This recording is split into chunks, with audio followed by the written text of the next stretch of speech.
Coyote for hire. You might have heard us on your local radio. Yo, this is very true. That's what I wanted to talk about. You guys are like on 92.3, all that. On your big LA wave right now. You guys just did the cover at LA Weekly. Yes, sir. You know, much success. Yeah. You guys have been grinding very smoothly for the last 2 years since the Made in America festival. It was like a year ago. Exactly. It was a year. It feels like just about. That was last September. Everything. Yeah, it was last September, huh? Yeah. So in that year, I think that's when I got put on to. I don't smoke, by the way, but since we're on the. It's the We Don't Smoke the Same podcast. Guap was like. I'm gonna smoke. Yo, shout out to all your guys' people in the chat room, too, and all our regular people pulling up. So, you guys already know what to do. Hit the like button, subscribe if you're new, but. You guys, you know, in that, and in that year since Made in America, you guys, I would say your careers have gone at what, Tesla speed, like more like speed of light. Speed of light, right? Yeah. Not quite. Cap. That shit moving like a motherfucking turtle. That shit moving like a turtle. It feels to the outside, it seems like we're moving fast. In the inside, it feels like this shit is. Motherfucker want it now. Motherfucker is hungry. Exactly. Shit, it's moving. Why do you think that is, though? That's like, the important thing. Do you think that like?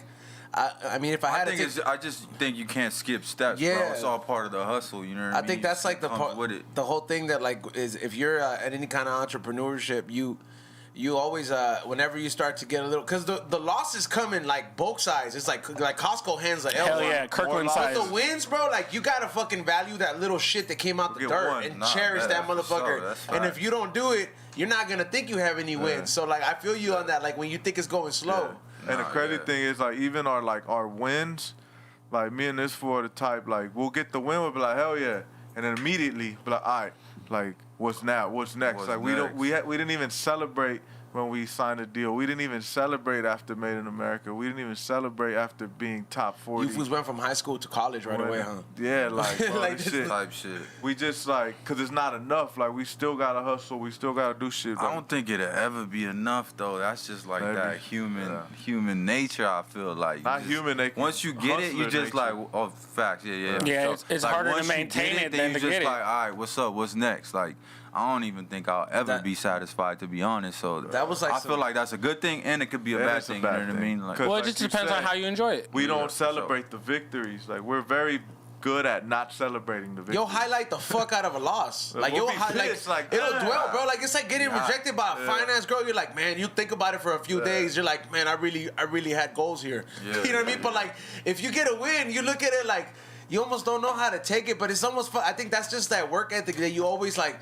Yeah. Me personally, like, I feel like if I'm not doing shit, like, even on the weekends, bro, like, that's the reason I'm like, I put my show, I used to have it on Thursdays, and I would do my show 2 times, I would do a show 2 times during the week, but I'm like, nah, 6 out of 7 days I'm here, because, like, I find myself realizing that if I'm not consistent, and because I'm on some entrepreneur shit, I feel like I'm wasting time, bro, and I gotta be always doing something. So like, it's hard for you to focus on the wins, but you gotta give yourself those props, though. I suffer from that same condition. If I'm like chilling there, not doing shit, I feel like I ain't shit. Yeah, you feel like you just kind of like waste the space, like wasting. Yeah, you gotta wasting feel productive. Time. Like, exactly. Even if it's for like 4 hours, like. Yeah. I'm chilling with my son. Now I have a son, so it's a little different. Cause I'm like, I'm chilling with my son. How long you been a dad for? But like a month. Oh damn! Yeah. Brand new. Yeah.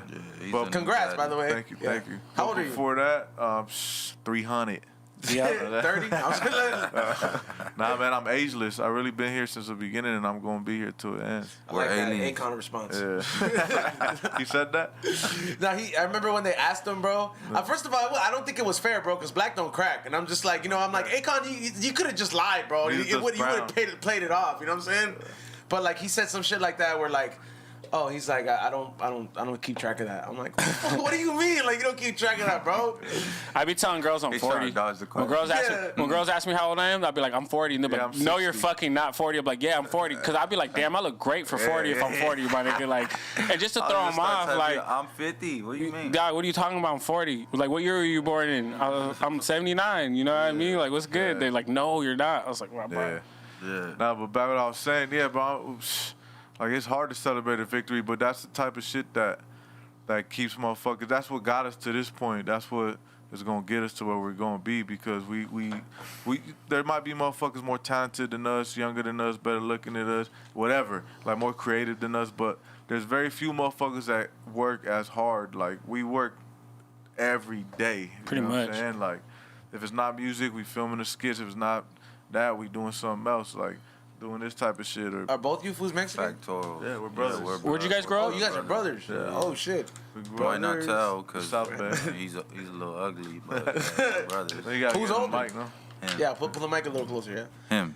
All right, he's Couple years old, not much. But we grew up in like South Bay, Lenox, Inglewood, Hawthorne, and then we moved to Mexico for like a couple years. And then, damn, you fools moved out there. Yeah, No, like fools don't ever go back. That's why I hate when motherfuckers we were be young like, though, but you know what I'm saying. We moved out there because of my pops. He had business and shit going on out there, so that's why we was. Motherfuckers be like, y'all ain't Mexican, y'all ain't Mexican. It's like, dude, we lived in Mexico for like 2 years. Most people that tell us that are just people that been in LA their whole life. Like, we're from Mazatlan, Sinaloa, fluent in Spanish. Damn, fool. Like, Yeah. For real, like, what age were you fools at? Like, were you guys lived out there though? He was probably like 6. I was like 8. 6 years old. Oh, so this is so like I like actually started kindergarten out there when I was out there, and I was out there for like half a year actually going to like school. But then some shit happened where motherfuckers threatened to kidnap us and shit, so we had to get fucking flown back out here without that's like, some you know, crazy shit, bro. like we Damn, that's crazy. yeah, dude, because we have, my parents probably don't like us talking about that shit, but that's hey, no, really this is the reality of like if you're living out there, bro. Like it doesn't matter if you're living, if not just Mexico, but if you're living just anywhere like where it's like not like America. There's a big risk that like and the because lifestyle. when the lifestyle, the money coming into play, the shit that they be doing out there. So, and what it came from was a family member as well. You know what I mean? That put them threats out. That's So fucking like cold, they was man. just like, you know what? Nah, we flew out it's there. not I still remember that flight. You fools I needed was like, Denzel what, 6 years Washington. old? It was me, my bro, and my sister all by ourselves. Like our parents weren't with us. Just a kid not even thinking about it. Like, damn. Our mom was like, we were this close, bro, to just growing up in Sinaloa, Mexico forever, but some shit went down that went south for my pop's business, and my mom was like, nah. And on top of that, I think he was doing dirt on the side, like, as far as, like, creeping. So that was the final straw for her. It wasn't the other shit that could have kind of killed. It was my dad finally slipped up, and she caught him. And I think she told me the story, and that was the final straw for her. Like, fuck that, I'm getting my kids out of here. So they flew us back out here. We stayed with my Aunt Terry. Shout out to her. And my grandma's for like a year. Would you fools have kept living in Mexico if like that wouldn't have happened? Probably, yeah. So you fools would have It would still have been been out a there. whole different vibe. Like, it would have been a whole different vibe. We would have pulled up with the vaquero fucking hats right here and the ostrich boots. You fools would have been making corridos, huh? all time. Probably would have been fire at it, too. Yeah. Now, what came I first? would have been Chapo, no lie, though. Probably.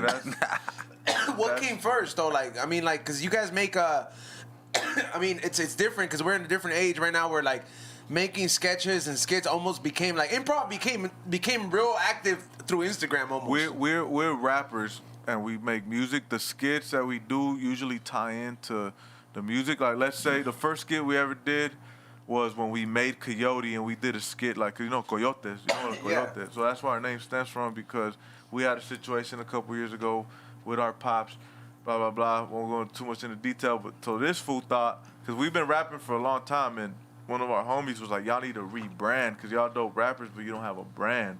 And this fool was like, because we were going through something. It was like perfect timing. He's like, Coyote, like Coyote, blah, blah, blah. Anyways, what the fuck was I talking about? You ain't smoked in a minute.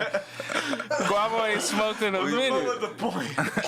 The point? Oh, the skits. Yeah, the skits. Yeah, like what came first? The So skit then or we the made music? a skit to introduce what the fuck the name stems from. We made like an infomercial, like we're Coyotes, which was this fool's idea. Yeah. And that's one of the first shits that Game saw that with 2 of our videos, Ask Coyote. And from that we planted like a comedy element to it.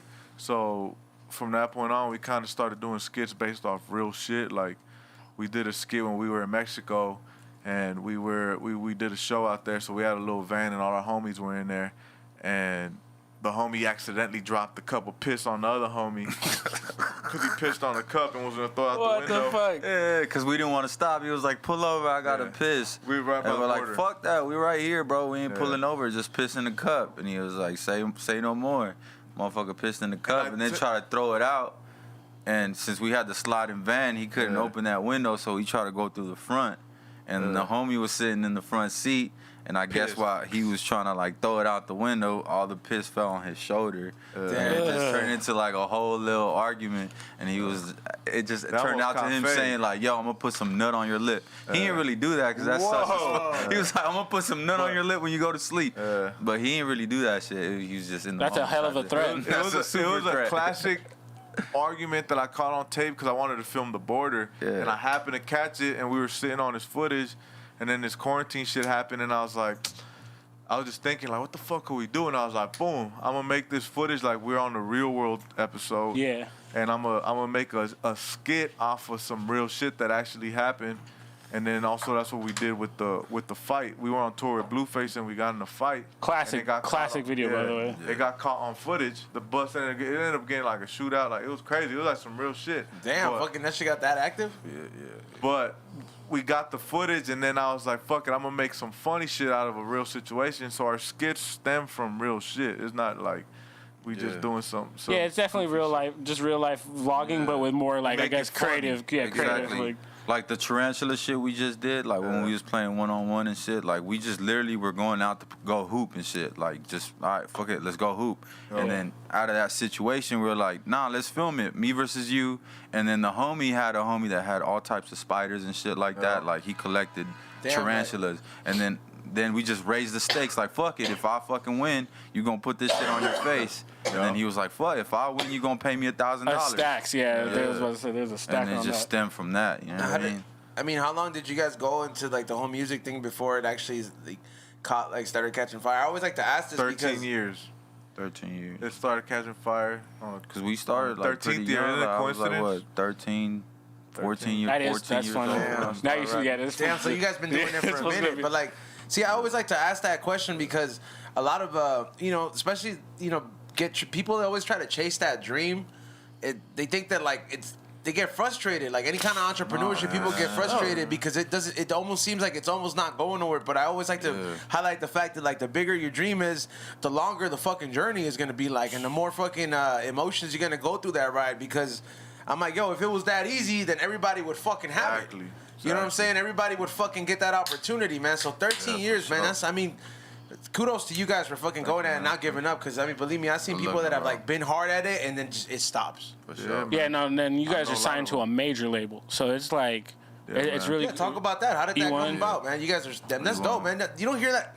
We interview a lot of people, and a lot of people don't really get signed, bro. No, 100 ENT, you see the chain? 100 ENT, you see the game. I was there when they got the chains. Yeah, he was there. We had a show at the Novo. Shout out to Game. Very victorious. When you guys say the Game, we were talking about the rapper, the Game, West Coast legend, LA Confidential, But let me say that the shit going back to what you're saying. So the crazy thing is we were releasing music for like 12 years. And we'll have little success. Our first big interview actually was with DJ Muggs, coincidentally. But we were in a bigger group. We were like a 4-man, like hardcore backpack, like barred, straight like up barred out rappers. And that was going. The second we got a little high, then it broke apart, the differences and shit like that. But anyways, so 12 years of dropping music, very little to no success. And the second we rebranded to Coyote, like, without releasing shit. So Coyote's not even barely a year old. Like, we didn't release nothing. We started making videos that went with the brand, high quality shit, and we started using our resources. We had one homie that was in the music game, and he liked us. So I was like, I'm gonna utilize the fuck out of this guy. So I would send him shit without releasing it. Yeah. And unbeknownst to us, he was showing people. And then fucking once the game was like, yo, this shit is fire, it made him ballsy. So he started using all his resources to show us. Yeah. And long story short, like within 2 months of Coyote, it got into Wax hands. And Wax the only one that really pulled the trigger because we got Def Jam interested, Interscope, we got all of them interested. Atlantic. Yeah, Atlantic. They put us in the studio, but once they found out that we had zero music out, we had like 200 followers on Instagram. It was a new brand, exactly. They pulled back. They're like, oh, we fuck with this. Because you guys were just at that phase of reinventing yourself. When the building, like the older top dudes, the dudes at the top, they don't see no numbers, bro. They ain't gonna bank on you, really. You know what I mean? Yeah. Like, that's what it stems down to. And Wack liked that we had no numbers.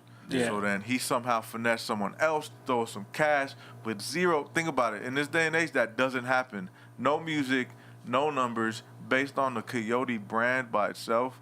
That was strong enough for us to get in these buildings and get in these rooms, and our shit's been moving ever since. And Coyote, like I said, is like a year. Yeah, and that's how I met old. you guys through is with Whack 100, and you know the whole label over there, and it's great to see just in a year, you know, all that blow into the deal with E1, and then you guys touring with Game overseas, and but the you know the online presence you guys keep out there with just keeping people entertained. I think you guys just get that. You know what I mean? You guys understand the point of just.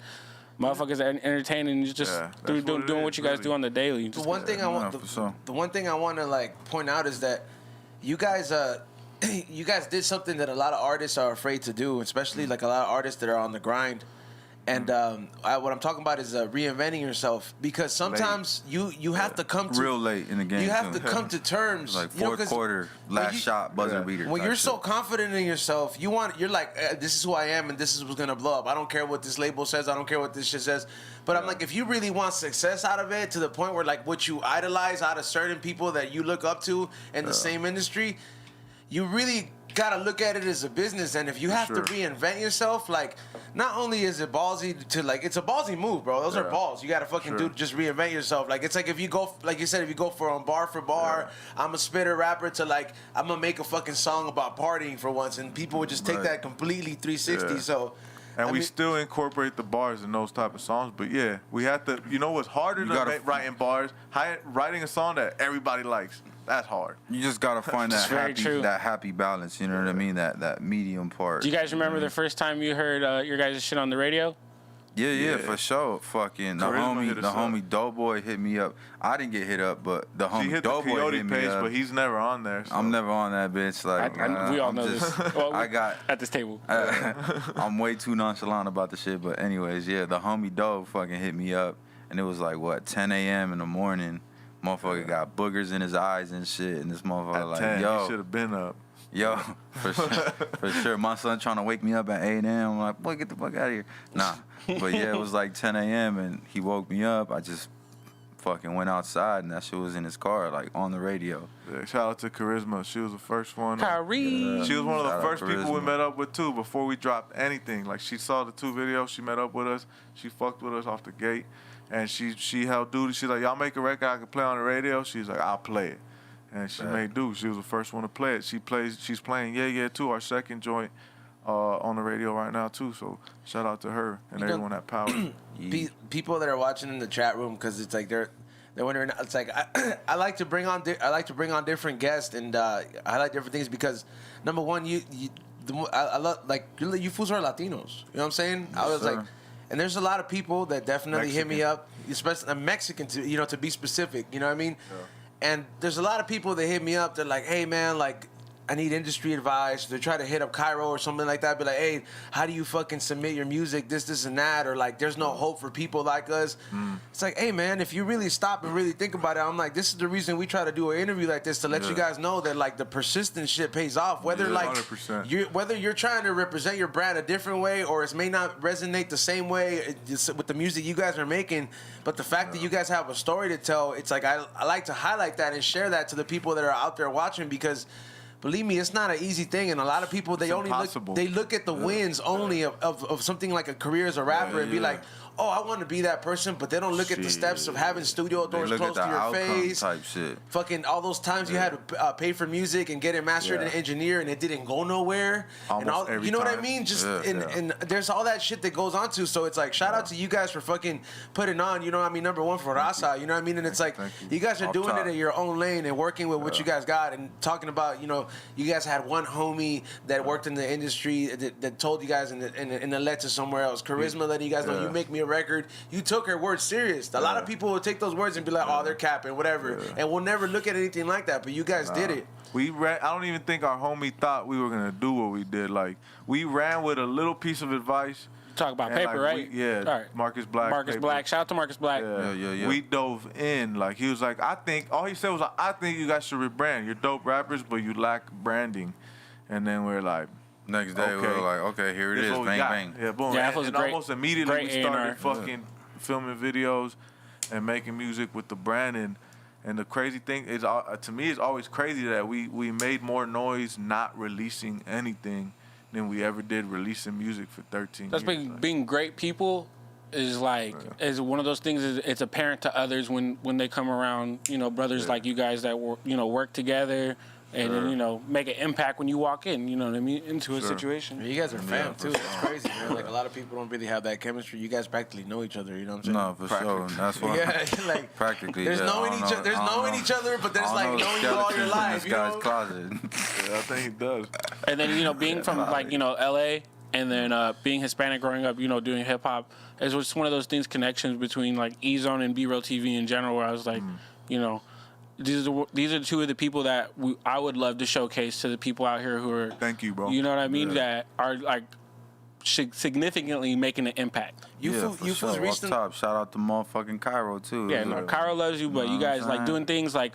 I see you guys even with no shows right now. I have no shows. We're not touring. All of us would be touring right now. Once that shit opens back the fuck up, we about to fuck some But you guys are active, from where me and Flash, shout out to Flash Gotti, where we're getting U-Hauls and doing shows in parking lots. You guys are like, still out there making visuals daily or content. Or, even when you guys bought out the, was it the Lotte? Lotero, yeah. Because I sent you that when that happened back in the day. Yeah. And then you slid in my DMs and you was like, hey, yo, y'all should hop on this little wave going on. Yeah. Because like motherfuckers were beating them up, and it was just like a thing that came organic. We were sleeping, low key, and then I remember you hit me up about it. Like we was literally just chilling in the living room watching fucking. I forgot what we was watching, but watching that robot movie, you just hear the little horn, and I was like, yo, let's go fucking buy this motherfucker out right now. Fuck yeah, and you guys just because everything going on too. You know what I mean? Like, watching Ex Machina. I just want to put that in there. Ex Machina. Yeah, we watch. I watch a lot of anime. You guys know that, and you guys have been quarantined, not just making visuals. What have you guys been watching?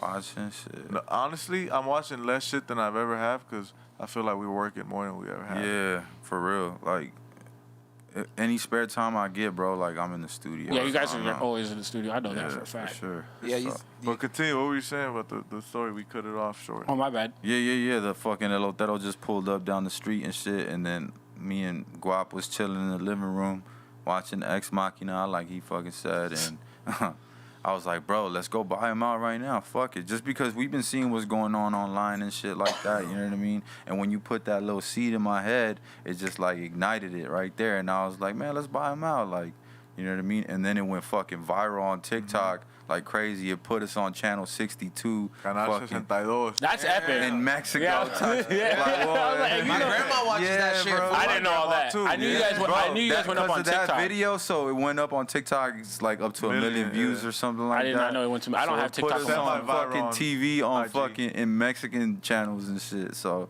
that shit was just crazy. And it was honestly just a good deed type shit. Yeah. Just because of the shit we've been seeing. Until the motherfucker saying like, oh, if you're doing a good deed, why you gotta record it type shit. It's like, how else are you gonna fucking spread awareness? Awareness to get other people to hop on the wave. Exactly. That's the whole thing is like nobody's saying you guys invented it. Like, it's just like we're just trying to get other people to do it. Especially, I hate this, but with Latinos, it's like no matter what we rep being Mexican, no matter how, bro. Like we ain't, cause we look how we look and we don't talk a certain way, we're not Mexican enough. And like even we do shit like that, positive. And we were on Canal 62 speaking Spanish the whole time. Like for people that say we can't speak Spanish. See, that's the one thing, man. Cause I could speak Spanish fluently, but I just like I be stumbling over my words. People can look at it. I don't practice it. You're so right about that. People can look at it and look at you guys and be like, oh man, these guys are Mexican enough, and it's like.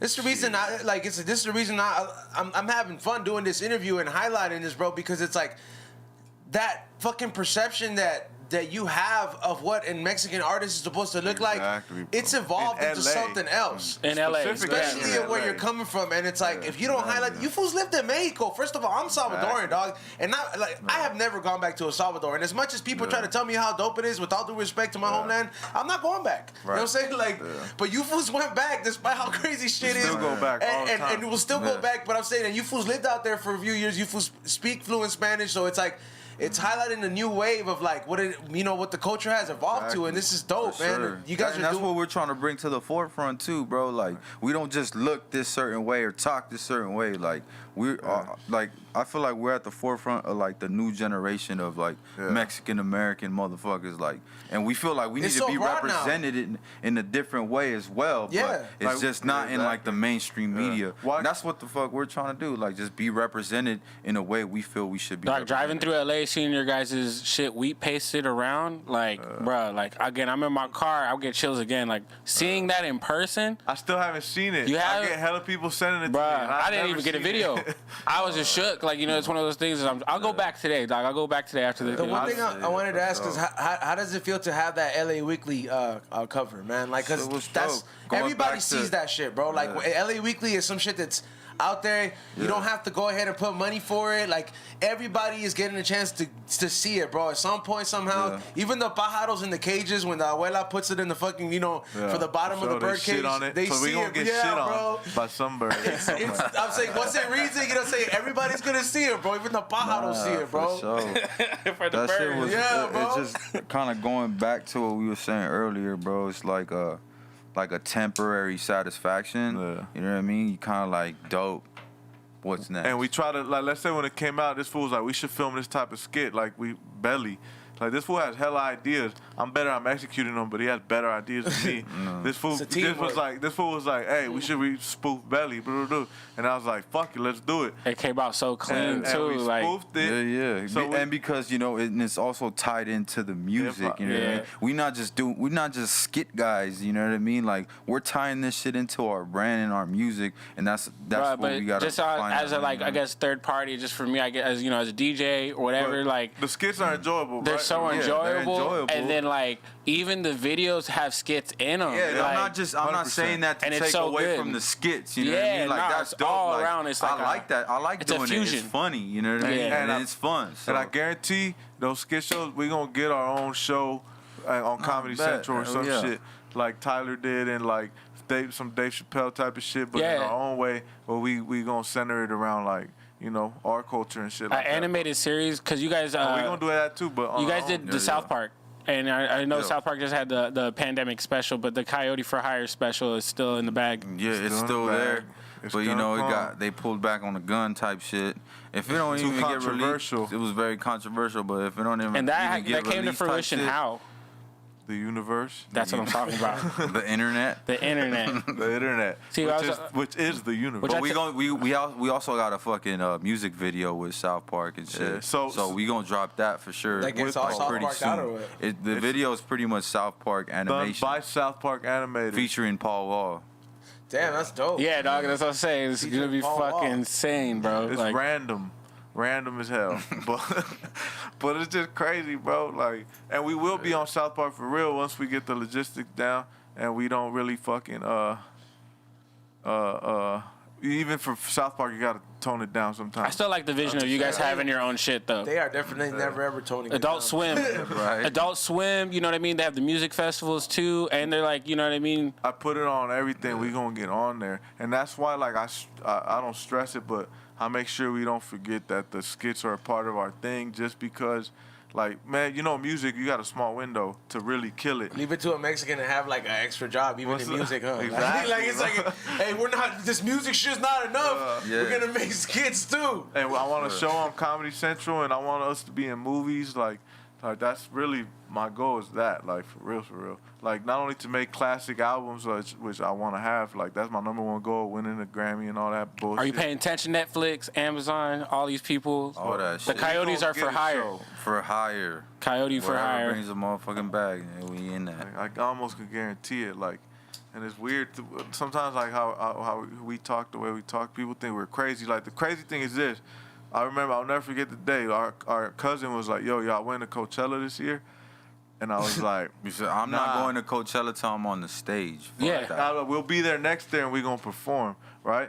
And anyways, fast forward, then we went on Made in America, like, which is damn near the same thing. Yeah. Like, just months Philly. after. Yeah. And I'm like, And this year, like, not to be on some weirdo shit, but I'm like, I said that the last Coachella, right? This year it didn't even happen. Like, the universe is setting it up to where when it happens, we gonna be on that motherfucker. The same. That's how I feel. The universe canceled it for us because we weren't on that. All my people work in Coachella, like the security, Golden Voice. I work for Golden Voice Live Nation when I DJ the venues out here. Yeah, and I could go, and I tell them every year, it's like, I'm not going till I'm on stage. Shout out to fucking Raz dude, Skinny Pablo for fucking first time he went to Coachella, he played. Fool? Yeah, you played it. He was like, I'm going to Coachella, dude. I probably on his way. Yeah. And he never wanted to go. He would never fucking talk about it, say like nothing. I'm not going to that shit. And then one weekend he's like, yeah, I'm driving out there. Yeah, you know. So I feel that vibe, bro. But the fact that we were on Made in America after I said that, which was a huge festival,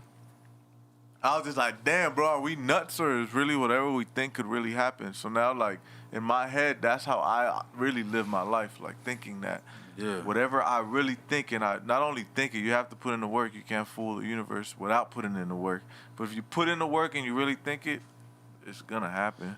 Hey, I really believe that. Before this Corona shit hit, man, you guys were on tour, man. You guys went on tour with the game in Europe. Yeah, we was overseas. That's fucking crazy, man. Like, what was that experience like? Is that first time Europe? Yeah, first time for sure. All over the world too. Not even just Europe. We was in the UK. Dubai. We was in Dubai. Like all types of shit. We were like in 30 countries in like 40 days. Yeah, we was cause when he was doing Born to Rap, we was in a couple studio sessions with him and shit. Yeah. And you know, just building that relationship. It just stemmed to one thing to another, getting that management deal. And fucking ended up going on tour out there with him. Shit was nuts though. Shit was fucking fun as fuck. Crazy experience too. Cause it's like, how many days was that shit? Like we were out there like 35 days. Like 35 days. Did you get to enjoy anything? Like, I mean, Dubai, cause that was the last stop. So we spent like 4 days out there. Probably like 37 days actually. But literally, something like that. Well, yeah, but whatever. But fucking like 35 days, bro. Like back to back. Every bang, day. Bang, bang, bang. So you're pretty much seeing the world, but you're seeing that shit from a fucking tour bus window like that. Like you're just peeping through it. Just waving high type shit. Like, and then you're out. It's fucking a lot of work, bro. Like it really is. I don't think people get that. After the first, you know, the mental stress you go through just being on tour. I'm not saying it's terrible. Like saying it's like we're in the army going for deployment, but it's like it's similar in the mental levels of where it takes you. I mean, don't get me wrong, like you're having a blast type shit, but at the same token, like after that first like week, you're kind of like just reliving the same night every day. And the pressure comes in when you just gotta find that energy inside of you to when you feel like shit. Just we gotta turn up the crowd. Let's fucking pretend like we're having fun out here, type shit, or just like turn it up. And you're just like, bro, I did this yesterday. You know what I mean? Yeah, like, but that's what I'm saying. Like every day, like, I just want to fucking chill and watch Netflix in the fucking hotel room right now. And I got all these people, and you just turning up with the craziest energy. Trip out after we killed the first night, Game was like, I gotta make y'all part of my set. So he made us a part of his set. And the first few nights were hyped, like hell yeah, because we bringing out mosh pitting for Game, stage diving.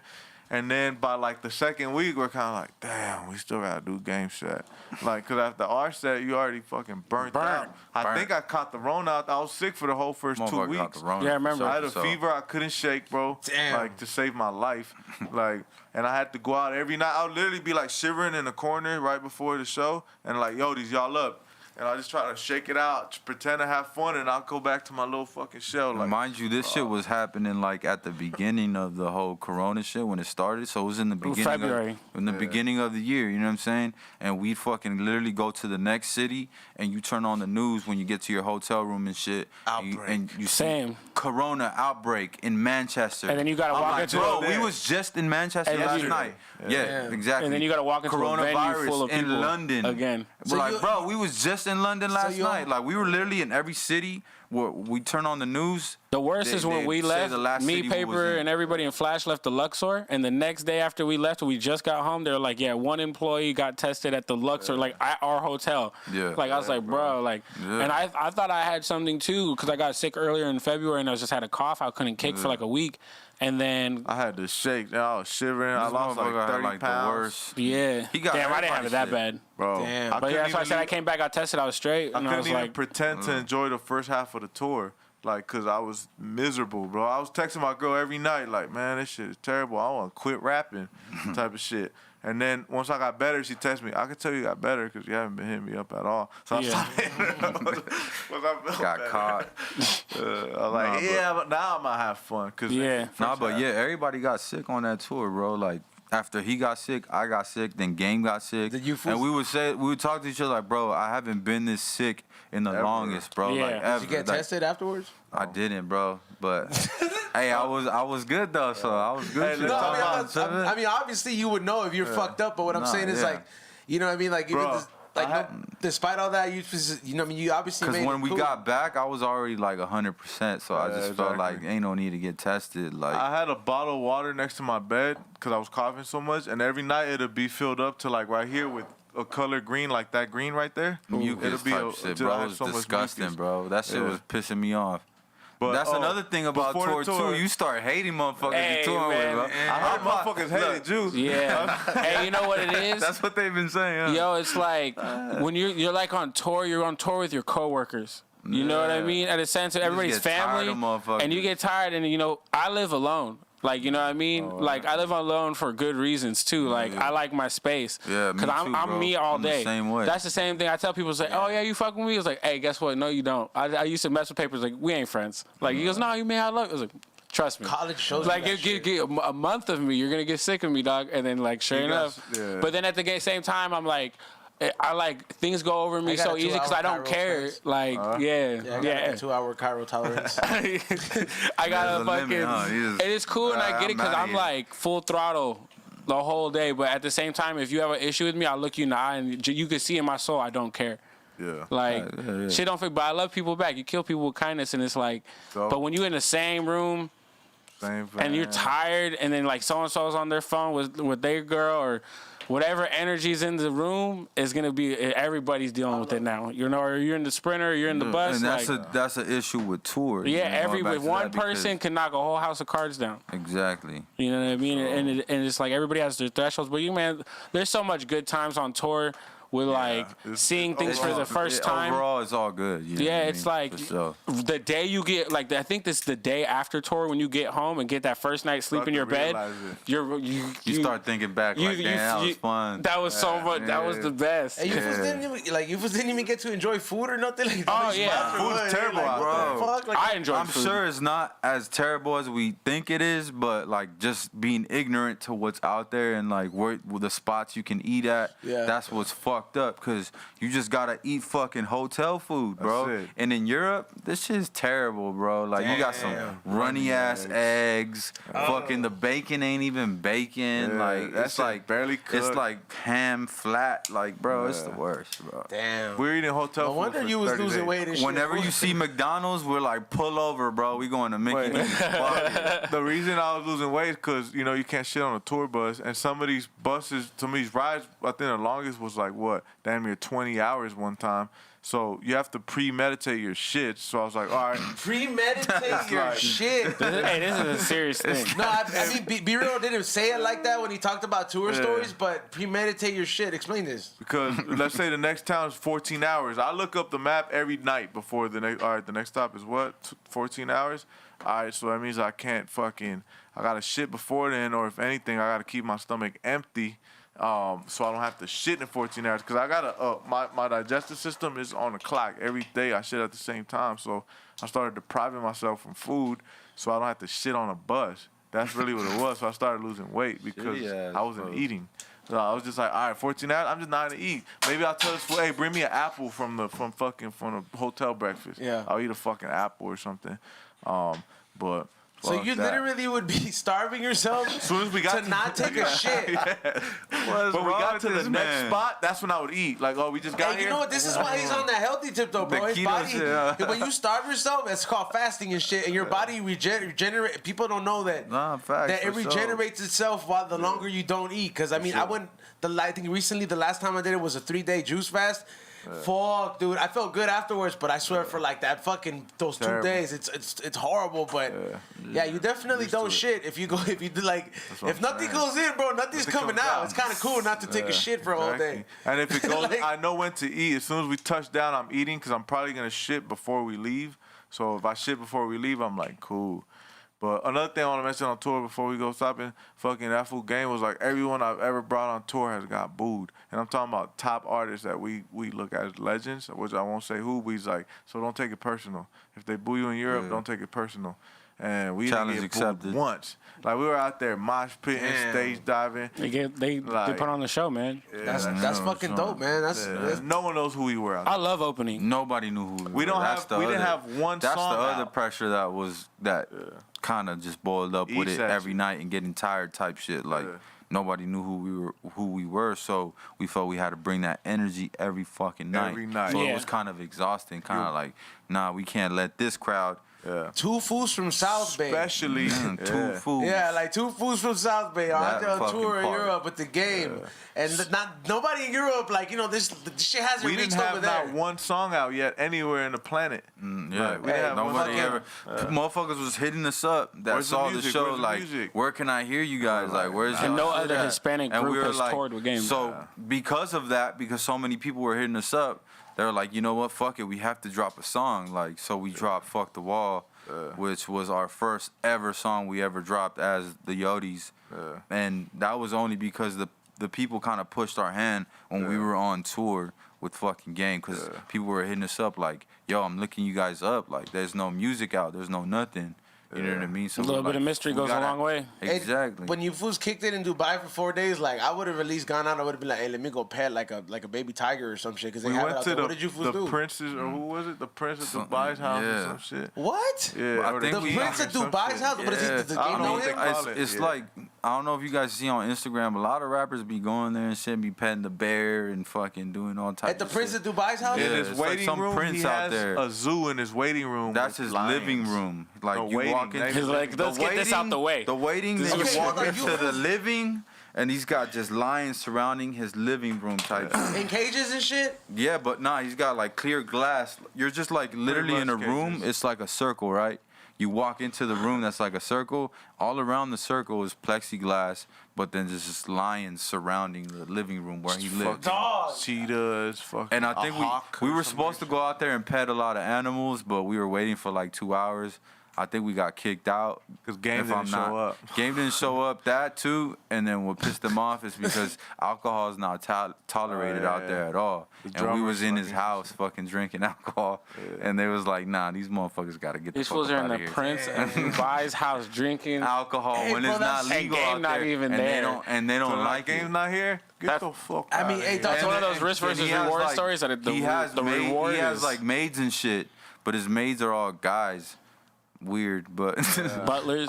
butlers. Yeah, there you go. That's the word. Hey, you fools could have gotten fucking locked up abroad, like drinking in Maybe. that fool's house. I mean, 47 you nights. could drink, but just in certain places. For the like on record, the beach, we you didn't. could I drink. didn't drink. No, but the Allegedly. game didn't show up though. Allegedly. Like, if the Allegedly. prince I was think I waiting took for him, some. dog, I and think like, I Allegedly. he didn't show Allegedly. up. Fact. That fool's probably he could have been on his Aladdin shit and would have been like, man, fuck this Kill fool. You know them. what I mean? Like, Nah, for yeah, sure. bro. Like he could have sent those fools with the sword, not literally, but you know, and he would have kicked you fools out. But Yeah. what the That's tight fuck? as fuck. Hey, that's That's crazy shit. That's like Yeah, that's how I felt when I did coke in Elvis's bathroom. Oh, you did Nice. cocaine? Yeah, bro. There's his house. tour- you did the He had tour, it the in Memphis Vegas, tour? bro. Oh, man. He had a whole Versace room and all this shit. This place had 3 sinks.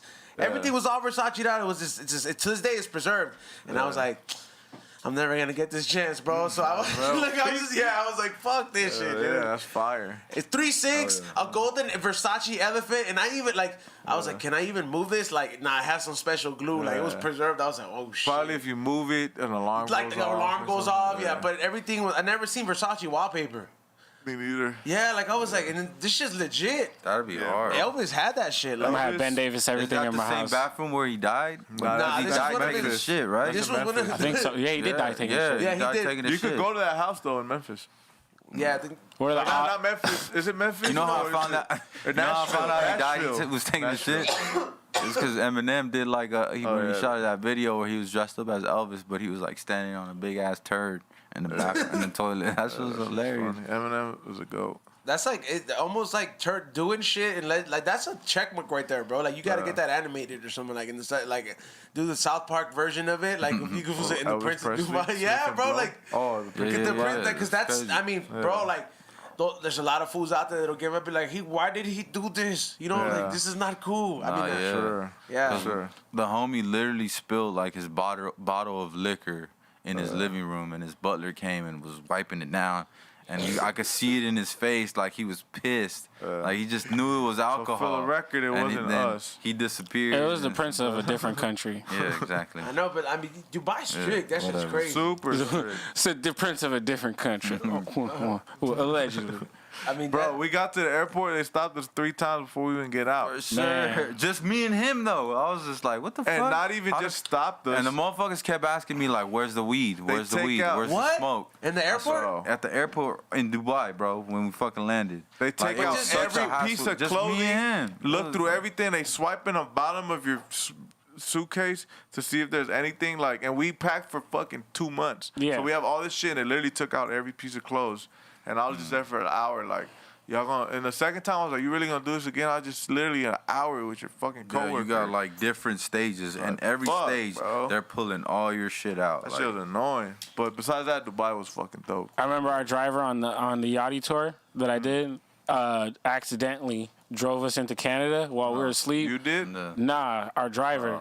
And we were just leaving Boston, and like I had just had a care package mail into our hotel and touched down from the West Coast. That I was at my peak happiness on tour when fucking cocaine or nah, what? Some weed, bro. Fucking good, some really good weed came through, and I was just ecstatic. And then so I smoked that night. I rolled one blunt out of that whole bag, whole bag that I had come through. Wow. And then we're driving, and I'm sleeping through the night. And then I just get waking up in the driver, and they're like, what? Like, hey, what? Throw your weed out, what? So we getting pulled over? Like, no, we're at the border. I was like, border of what? And I look, we're at the border of Canada. I'm like, fuck me, dude. And I had to throw this shit out the window. And it was in the arms of an angel was playing in my head. It's like in the arm, like out the window. While you were at the border? Okay, yeah. Right before pulling in. So you're like what, 3 miles away?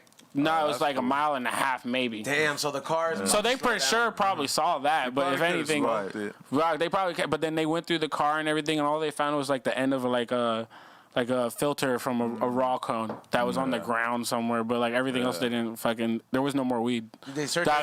We didn't even get into Canada. Long story short, let's go home. Long story short, we couldn't even get through to Canada. I had to turn around, and then I just had no weed now. The fact that weed is still that is ridiculous. Well, no, I mean, it's legal out there in Canada. It's just that you can't bring it. Like, you just... Why?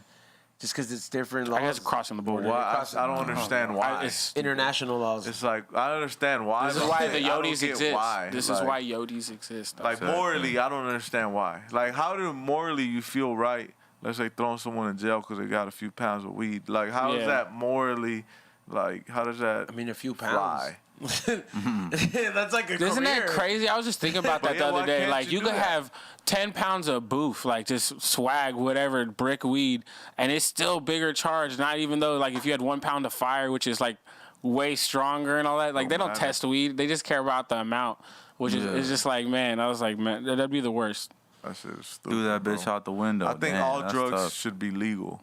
Definitely. All drugs? All of them. Because being illegal doesn't stop anyone from using drugs. I think it makes them want to do it even more. I think there's like a risk factor and something going on there where it makes people want to do it more when it's not legal. I mean, I guess I would think most drugs, but like I just can't see be like, hey, you wanted to go legally shoot up some heroin? Fuck it. They're doing it. They got prescription pills. They got lean. Oxycontin. That shit legal like, as fuck. That's heroin. Take it in pill is different, but I'm saying like the legalize the action of like.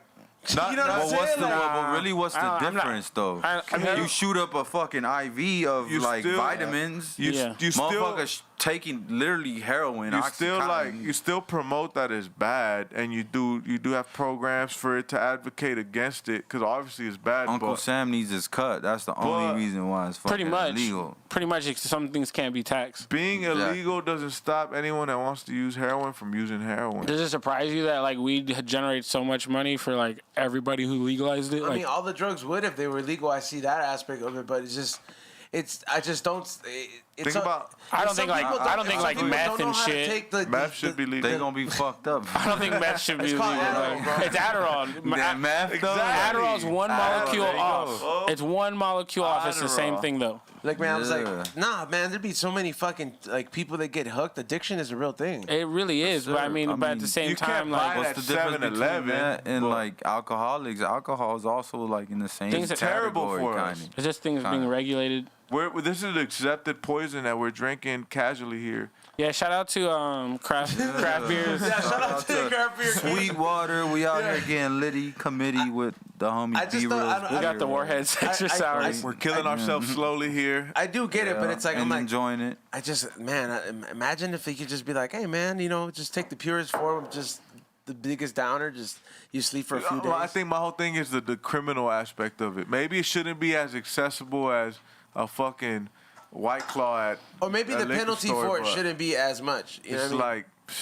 This is just as bad, arguably, as cocaine or as anything else. Why the fuck is it okay for us to drink this shit, but it's not okay for someone to sell us this shit, coming from the seller's aspect, and it's not okay for someone to fucking sell blow? Like, what the fuck is the difference? Morally, it's probably fucked up, but I don't see how this is morally more accepted than blow. I feel like even in the pioneer days of alcohol, when they were bootlegging and shit, they invented NASCAR. Motherfuckers got killed over alcohol. They invented NASCAR after this shit, and now we still got NASCAR off of fucking, you know what I mean, off of the alcohol being, and then now it's legal. Those people are wealthy, like the Jack Daniels, the Budweisers, the Anheuser-Busch, whatever. Those people are like wealthy. How many people get white, killed? Man. Damn. For sure, exactly. How many people get murdered for that little fucking 8-ball of blow that you probably using with your homies on the weekend? How many people it's in the street. To die? That's what I'm saying, because it's black market. Real quick. And we were just talking about it, like, yo, like the homies, like, shout out to everybody who's still sessions. You know what I mean? Me and E-Zone, that's how we even linked, really, like, was through doing these sessions out here in California. But like, right now is not the temperature, I think, in a lot of places, especially like where I'm out in IE for, if people are getting, for just selling packs and weed, people are getting pressed and robbed and shot and like all this crazy shit. And that could be avoided if shit was legal. That's what I'm saying. How much bloodshed do we got to endure for a little bag of blow that white people love doing, but they demonize the seller? Yeah. I feel like they celebrate it. Because it's on Netflix. You go on Netflix, all that shit, everything is saying it. And you know what I mean? In entertainment, but not like let's say right now, I know 100 people that do blow, but if a dope dealer gets busted right now, maybe gets a death penalty or some bullshit, they'll be like, well, it's like, what the fuck's the difference between him? Legalize perico. Bro, what's the difference between Chapo and your fucking girlfriend who buys blow and does blow every couple months or every buyer month? and seller, same. It's the same thing. Exactly. Yeah. And I don't like I'm not an advocate for cocaine or any drug. Like, I don't like drugs. Yeah. But you think recreationalizing it is the way? It's hypocritical to punish one versus the other. Like, you believe in the recreational option or the aspect? Yes. Okay. You want to do drugs? Do them. That's on you. Where they at? But it's like, he's like my brother on the other case. My children, I'm gonna try to raise them opposite of it. Sure. But like, if you want to do drugs, that's on you. Yeah, I had when I was on tour with the Billie Eilish thing. I had one of the parents ask me, they're like, "Oh, you smell like weed," blah blah blah blah. I was like, "Yeah, I smoke." They're like, "Oh, a lot of kids watch you and stuff." I was like, "I kind of prefer they would smoke weed than do anything else. They're not gonna pick up on me. You're not gonna see a kid see me on stage with a bottle, or you know what I mean, trash drunk." Yeah, what's the difference, right? You know what I mean? It's okay for them to see us drinking. But that's what I'm saying. The only difference between smoke is, though, it gets inside of them if you do it around them. Oh, yeah, that's what I'm saying. I think that's what definitely it is. don't smoke. The fact that, like, they smell it. That's different. On stage and stuff, at, like, all ages show, I don't smoke and shit.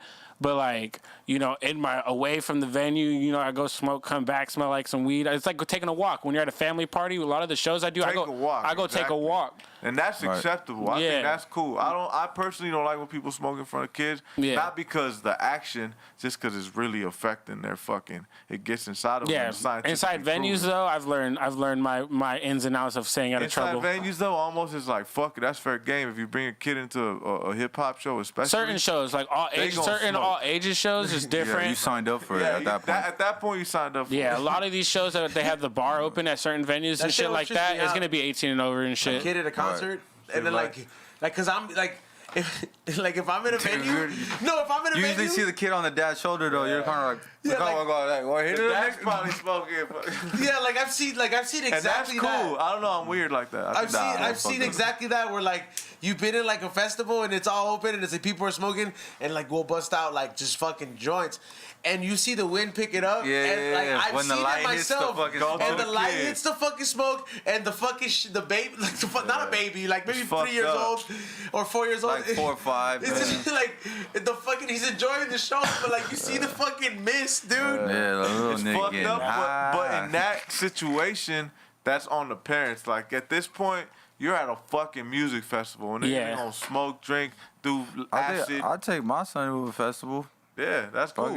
And that's when you use it probably as an education. I saw it. BRoll took his son to his drive-in concert. We were over there kicking it. Yeah, this fool let us come. It's like I was like, hey, this fool was watching BRoll perform, and I was like, I look at him, he's all smiling. I was like, hey, you forgot your dad does cool shit too. And he's like, yeah. And your son? I mean, how it is in theory. How old is he? He's 50. Oh, your fake son? Huh? What y'all talking about? Yeah, he's like his adopted son now. Oh yeah. His the one thing, first time I saw a fucking kid being around smoke was a fucking reggae concert. Oh yeah. Yeah, like, reggae concert. But it was you could tell they were Rasta parents though, fool. You know what I mean? Like the baby even had a fucking like a little Rasta fucking shirt. A little joint. Yeah. Well, nah, he didn't have his joint. He was holding the nugs. Yeah. But they were fucking smoking like, okay. Who said that? They were that fool reminds me of like fool from Joe Rogan. You never that's see. Jamie. Yeah, Skinny Pablo. Who the fuck said that? Hey, this fool smoke with like pregnant women and shit. He do crazy shit. Hey, me too. My wife was just pregnant and I fucked her. What's that like? It's different. She was hella pregnant. We did it more to induce her. It was like more like a chore. Like they recommend the nipples got darker. I guess I fuck with darker nipples, bro. And bigger nipples. Do they recommend that when the girl's pregnant? Yeah, to induce them. My son wasn't coming out, so we had to fucking fuck and do all kind of weird shit. You think your son's gonna like big nipples like you too? I hope so. So far, it's not looking too good. He doesn't latch to her, so I joke with her like, "Damn, he don't like titties." He's gonna be an ass man. You don't like titties, like his daddy. Hey, he's a very good looking kid though. Shout out to him. I like this theory. They were coming about his son's future. You have kids too? Yeah, I do. I have 2 kids. So like older? A little bit older. My son's 5. My daughter's just turned 3. Okay, so you already passed that phase. Yeah, I'm past that. I don't want to go back. My nephew just turned 1. I'm enjoying the uncle life, Tio life. Is it a trip to see your brother go through it? I get to clock in, clock out. Kinda, because I'm just like, watch, you gonna learn. You gonna see what it's about. Tio life? To me. Yeah, it's very easy right now. You know, all they do is fucking eat, sleep, shit. You know what I'm saying? For sure. Like, and my girl holds it once down. they start fucking running around and shit and start breaking your shit. Yeah. It gets a little different, but it's all cool look forward at the end to of the it. day. Like, hell yeah. I've lived with this fool almost my whole life, and he had his sons. I live with him, and it's different because I'm the uncle. But yeah, you're around them. Man, I love that fool like he was my son and his daughter. Hell yeah. I love those kids. Like first time I like really held my nephew, it was like I found a 6th gear for my 5th gear, and I was like, I just went harder. I was like, like you know. And my sister's kids. I've been an uncle since I was young, so like.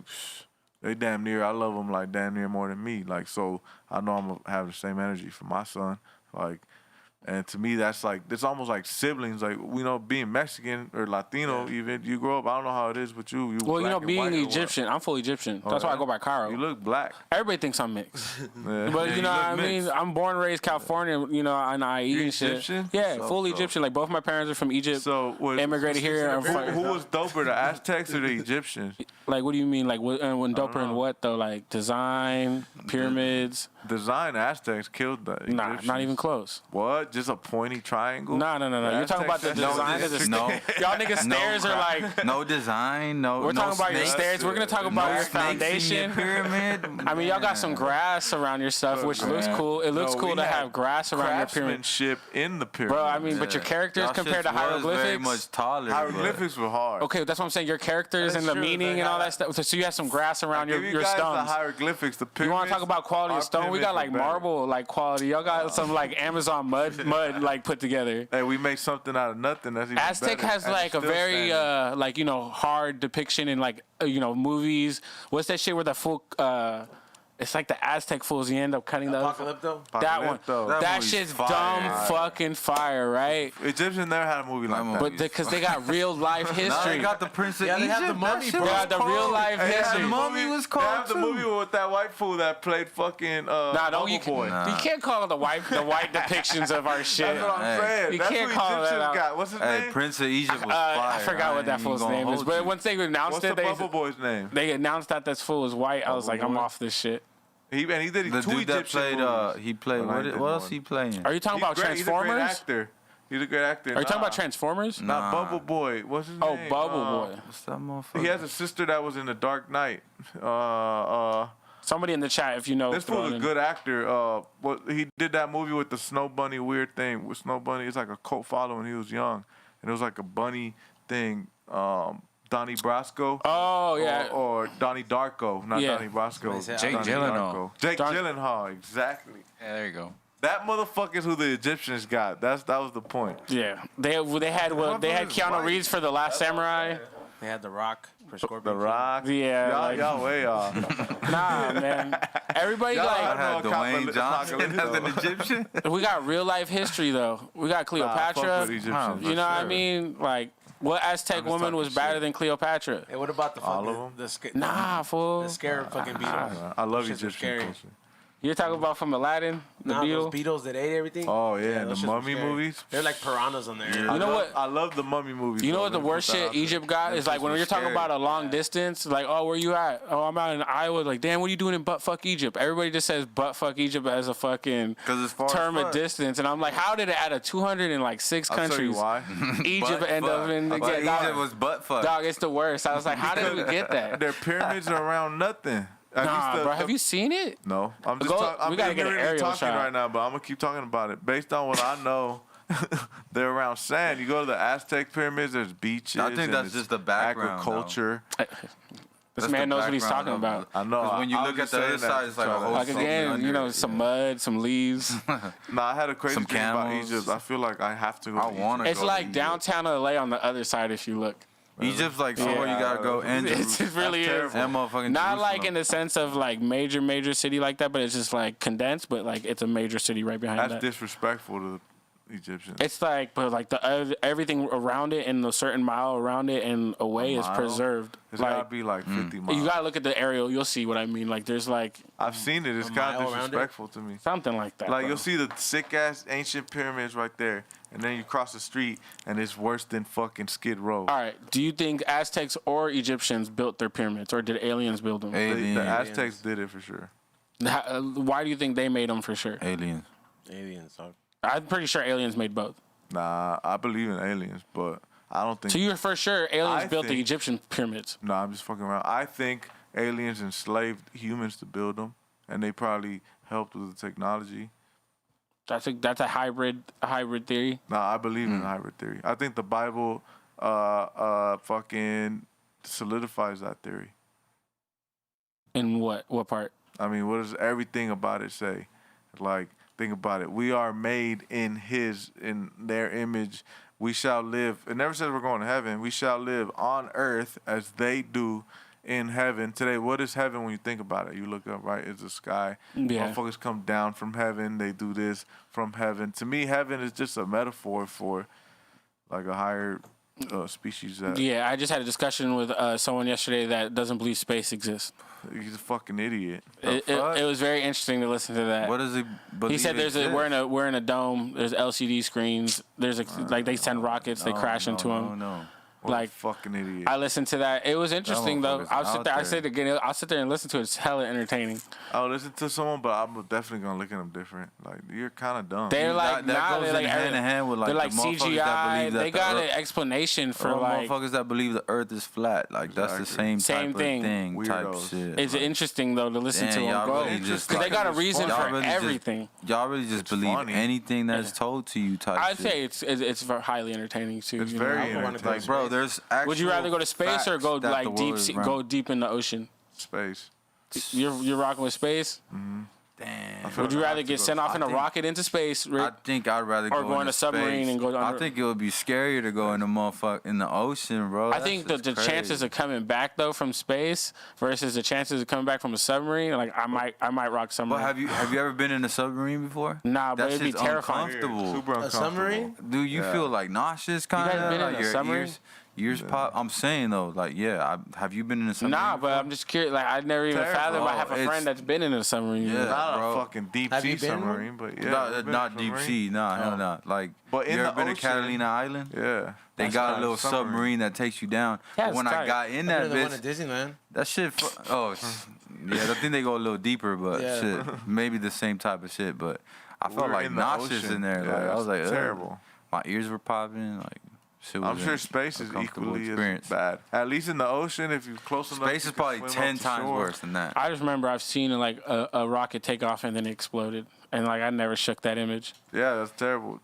I wouldn't go to space until the technology is as safe as. Yeah, I want to go up in the iPhone freeway. X, not the iPhone 1. Like, you know what I mean? I want to go. X. How long ago were airplanes created? That's a good trivia question. I don't know. So I want to go. The Wright brothers. I know the Wright brothers did it. I want the technology to be as safe as an airplane. So still dangerous, but mostly safe. Then I'll go to space. If not, do you trip out that the government like just like finally released that there's UFOs? No, I think it's lame that they barely came out, but I think it's true. I'm a firm believer in it, and I've always been. I feel like it's stupid to think it doesn't exist. It low-key feels like they've been conditioning people too. Like you see it more often on TV nowadays and shit. Like back then, you really never saw no UFO shit on television, but like now it's like all over the fucking media and shit. Right now is the perfect time to release it because nobody gives a fuck.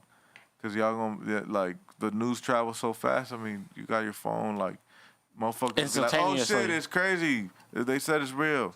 And screen next. Oh shit, fucking.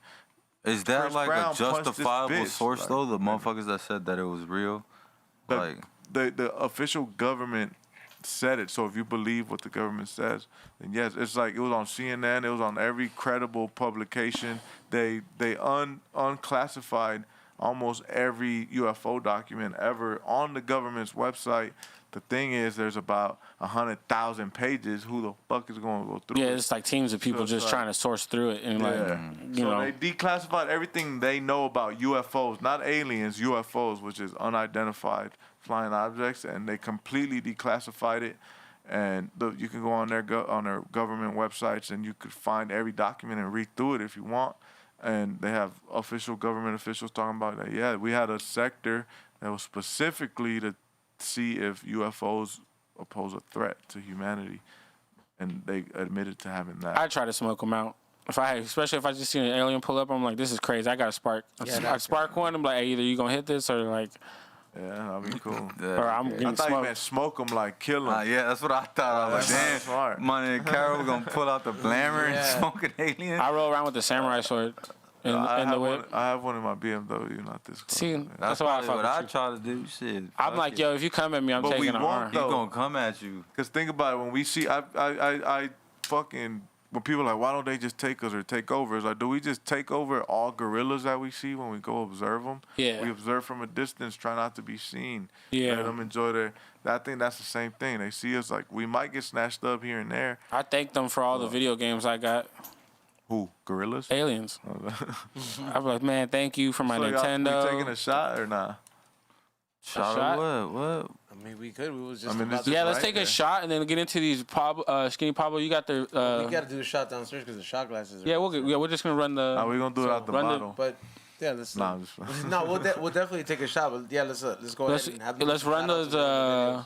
Run those videos, and then if you guys want to shout out your guys' social, the YouTube, Spotify, anything. All right, on YouTube we're Coyote for Hire. On Instagram we're Coyote for Hire. On Spotify we're Coyote. Search up or Hood Rat, and our account will pop up. Coyote, Hood Rat. Fucking individually, you can find our Instagrams through our Coyote for Hire Instagram. Shit, yeah, man, keep up with us. Yeah, Rick? Fuck you. Yeah, so Coyote. At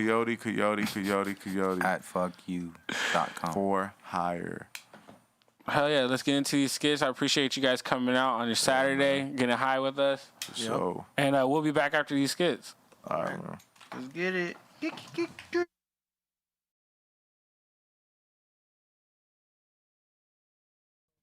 Fucking laser. You gotta get a tarantula on your face. The homie got a tarantula right here. The homie right here, the tarantula expert. You know what I'm saying? National Geographic. Like that, though, right? Oh, this nigga, worry about the tarantula. Before you watch the video in the comments, say who's gonna win, who's gonna lose. Yeah. Big fella. Quick set of yoga real quick.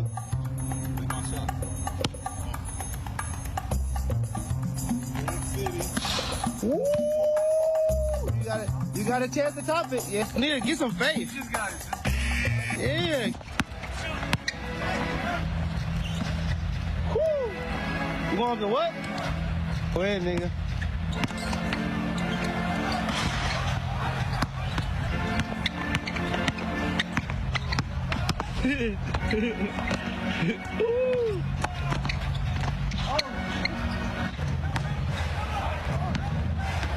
Get your shot. That's a 2? Yep.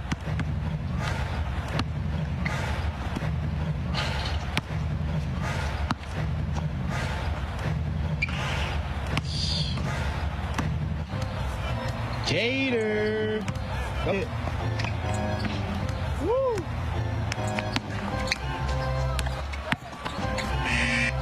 What?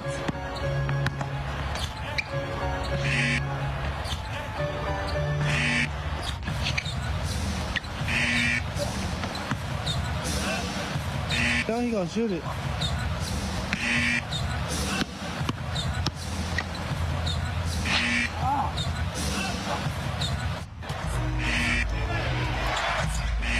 Ooh. Wow, for real? Let's go! He wanted that spider. He wanted that spider. Okay, Luna, where's his money? Woo! Woo! Count that paper. Count that paper. Count that paper. Count that paper. Hey, he's ready. Spider-Man's ready. Close your eyes, bro. Come down. Start laying down. Until you take it off. How long? Yeah. How... Shit. 5 seconds, bro. And take it off, please. Don't listen to these motherfuckers. You ready? Don't do Make me panic, bro. Don't. We're not trying to make you panic, dog. Pussy, man. Oh. Come on, don't move, motherfucker, don't move. Yeah, don't move, nigga. I don't know if I can do it. Nah, you can, bro. Hey, hold his hand. Do it on my head. Because if I would have lost, I would have had All right, dog. 5 seconds, bro. 5 seconds. God, please, bro. Is it there? Nah, it's not. No, don't scream, bro. Relax. Don't panic. Yeah, bro. Oh, please get it off. No, it's not on you yet. It's still on the box, bro. You said please get it off. Ready?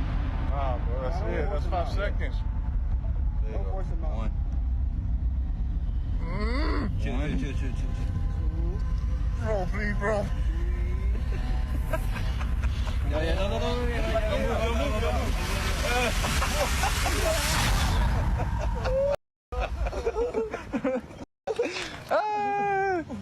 This is the true story. True story. Strangers who live in a loft and have their lives taped To find out what happens. What? People stop being polite. Could you get the phone? and start getting real. The real world.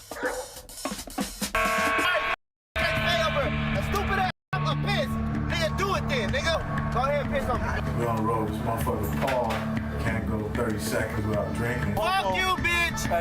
Fuck you! Fuck the fuck, nigga. I want to see the first one catch fade, then go. This nigga Paul making us niggas look bad. That'd be funny. Spills it on this dude's shoulder. That fool's piss smell like a skunk just queefed or some shit. What the fuck, Paul? Nigga, stop. Bro, it's piss, nigga. Ran a piece where he was pissing the cup. You could have fucking waited, nigga, until we're on less bumpy road. Pissing the cup, that shit stank the place up because they don't drink no water. Piss on my little shoulder like I did your little baby ass shoulder, nigga. Don't fucking force on me on my whole fucking shirt. Then we'll get down, my nigga. I'm trying to drive. I'm kind of drunk. Nigga, we all got dicks. We all This nigga's pissing in cups right now. You're gonna eat those words. What do you want to do this? What do you want to do this? No, man, better yet, I'm gonna throw some net on your lip. Nigga Juice was really gonna fuck him up. You ain't gonna net on my lip, nigga. I said my bad. You can put bitch on my fucking shoulder if you want to do the same thing. But you ain't gonna put no net on my lip. You ain't gonna fucking piss on me while I sleep, nigga.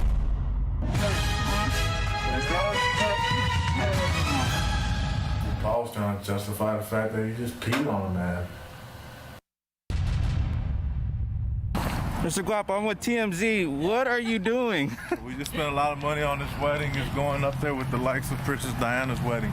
Y'all gonna get the exclusive look, man. I just impregnated her like 2 days ago. It's definitely the middle name of our child. Love.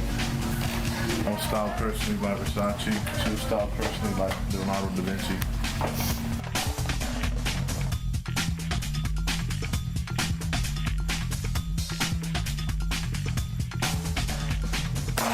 We just added another Mexican to this country.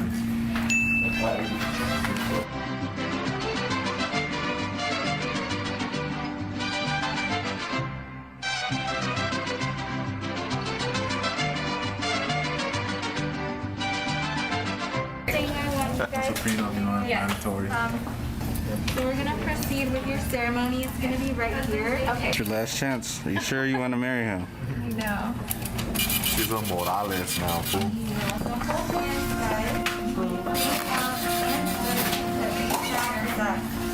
Casey, do you take Victor to be your lawful wedded spouse? I do. That's a recording, right? Okay. Casey, to be your lawful wedded spouse. I do. With this ring, I be wed. I be wed. Please go ahead. With this ring, I be wed. I be wed. Please hold hands. You may now kiss your lifetime partner.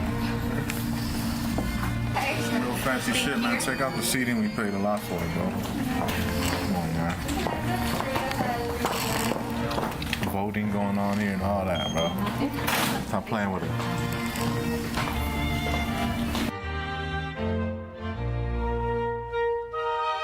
As they're married, they're on their way to their baby shower. Saw that super luxurious shit. You ain't never seen a wedding like that in your life. You never will, boy.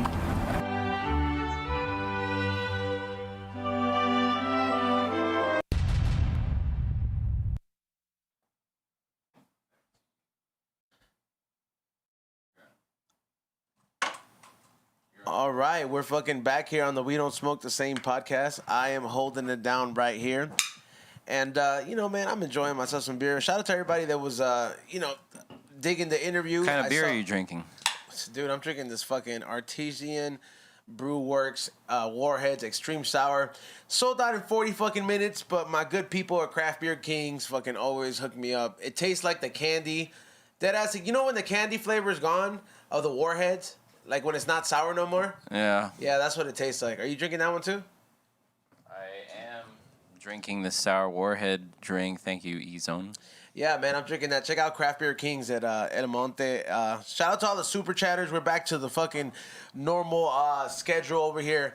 The one thing I wanted to point out. So we have a Xavier is not here, and I wanted to let you guys know where he's at, and let me tell you why he's gone, all right? So Xavier broke George Perez's Cholo giraffe rig. Like, I guess he broke the ear off of it. And in case you guys don't know, that rig is worth like about 4 G's. Like, yeah, it's like 4 or 5 G's. And the crazy thing is that he broke the ear, and he said that George ended up telling him, hey, you either fucking fix it or I fix you or something like that. Yeah. Yeah, and he said, I don't care what you got to do. So he is out there on a mission going to Matt Robertson's house to fucking go fix that shit. So, you know, shout out to XG. I saw him tuning in. However, shout out to all you guys. Do we have any super chatters, Raz, dude? We do. I hope XG gets a rig out of it. He'll probably drive all the way out there and be like, here, just take like a, like a draft pipe or some shit. I hope he gives him like a fucking, like a little pride giraffe. Pendant or something, yeah. A little pride giraffe? No. A little rainbow giraffe? An undocumented giraffe? Oh, yeah. Giraffe that has no papers? Yeah, giraffe that has no papers. So fucking the camera's up. So how did that? Man, we gotta ask him more about that.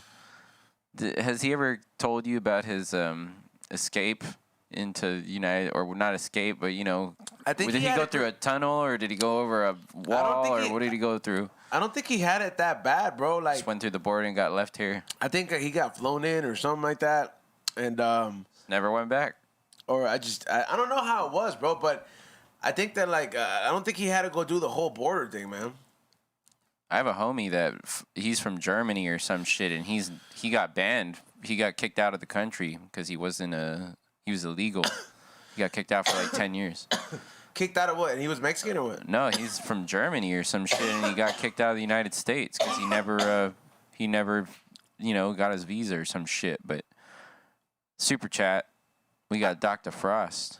I always wondered how what would happen if you know what I mean, like when you fly from another country and you just fucking don't you don't leave. You know what I mean? Like, if I were to be Mexican, I just come over here and just I mean, you really think about it, like, the next time, like, you go to Canada, what's really stopping you from just being like, all right, well, I'm just going to stay here in Jason's fucking couch or some shit for, like, a couple years.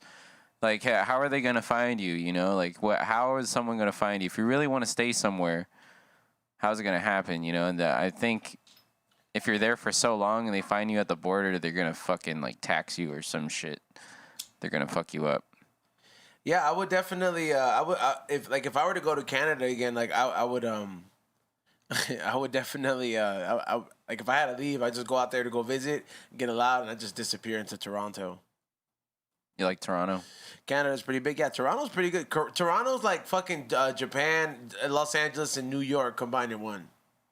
Yeah, it's all that, and it's like it's pretty good. It's not too bad. It gets cold and shit. Are you allowed to go to Canada right now? Yeah, I'm allowed to go to Canada. I mean, as like an American, are Americans allowed to go up there right now? Where do they? No, I don't think I could go right now. I've been wanting to go, man. I have this Russian girlfriend out there. No, she's not my girlfriend, but she's like my bae out there. I'm like, look, man, if I gotta go out there, you're giving me dual citizenship. We're making this happen. You know what I mean? She's, what's crazy? Sounds like an escort. Nah, she's this girl that I met out there. She's pretty hot. A personal escort. Nah. Oh, by the way, the one time I was in Canada, I did meet an escort out there, and she was one of the Mexican people that I met out there. She was novela hot, though, bro. Like, I saw her out there, like she was a friend of a friend. Bro, I fucking tripped out to how fucking hot this fucking bitch was, dude. I'm talking about, like, she was like, when you see Spanish novelas and you fucking see, like what? Damn, bro. Like, she was that hot. And she talked all cool. She bought me tacos and shit. It was cool. Nice. We were kicking it in this Yorkville, which is the Beverly Hills of Canada, which is pretty fucking cool. It's not a bad place to be at, but it was fucking. She was like just novela type of hot. It was fucking awesome. That's great. And I ate tacos with her, and there was my friend's dog was there, but it was in Yorkville, Canada. That's where I'm from. How are the tacos up there in Yorkville? They were, because that's how I knew that I'm like, okay, if this girl's buying me tacos, and she said she's from Mexico, and she spoke like really hot Spanish, you know what I mean, like Sofia Vergara, but like Mexican version, kind of, you know what I mean, like it didn't sound too extra. She was like, no, esos son tacos buenos. She was like, yo sé. He's like, yo soy de, she's like, yo soy de Mexico. He's like, ¿cómo te voy a recomendar unos tacos malos? And what is it? I was like, okay, I'm taking your word on it. And that shit was good. It was the one taco that I did have that was good out there. I did not eat her taco for the people asking. What was the, what kind of taco was it? Asada. That's the one thing you could judge. Like, if you're a taco aficionado, you could always like stick your finger in a taco asada and just be like, was it ground or was it like a it was chopped slice, up. Like somebody was like chopped. Yeah, like somebody did that shit. Or slices. It was fucking fantastic. But yeah, Canada would be the runaway place. Well, speaking of Canada, we got Dr. Frost. He says, "Hey fam, hope y'all having a good weekend." I hope you're having a good weekend too, Doc. Yep. Thank you for your donation. It's been hot out here in LA. I know. You know what? It gets cold up here, though, man. Like, sitting in this chair, like, it was fucking cold up here for a second. I had to turn the AC off. Yeah, shout out to the guys from Coyote for hire. I just walked them out. I was outside. It was still warm. I feel good coming back into... Yeah, but coming back in here, I'm like, oh, yeah, I could deal with this cold again. Yeah, no, I turned it off, man. But yeah, what is it? It was a good time out there when I was out in Canada. But I would definitely go back, run away to that spot. You know what was one thing that I was tripping out that we're like all from the same era where we fucking watch certain cartoons that were not regulated the way people are like regulate cartoons these days. So like, what kind of cartoons they have these days? I wouldn't even know. Like yeah, they don't even have. But like the one thing they play old SpongeBob and shit. You know, like that's SpongeBob cool. was like the last that had the crazy shit. Because I was looking at a couple episodes and like. Did you guys ever watch Hey Arnold? Hell yeah. Okay, like that show was really fucked up, bro. Let me tell you what. You know who's in that? If you're in a comedy, is fucking Dom Irrera. He played the neighbor with the dude that's is super short and he's always got a shirt off and he's got like overalls, not overalls. He's like he does like maintenance on he's like. Does maintenance on the shit, you know. I think he's thinking of Arnie. Yeah, I think it's him. But Dom Irrera, the fucking goat. That's fucking crazy. I would have never fucking thought about that, man. But that I realized that show, Hey Arnold, was pretty fucked up, man.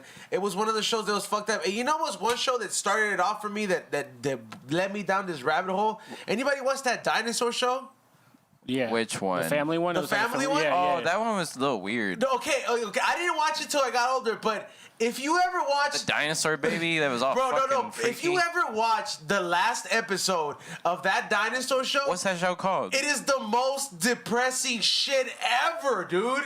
I mean, like, this shit shouldn't have not been for kids. So the father dinosaur walks into the family because he works for a power plant or some shit.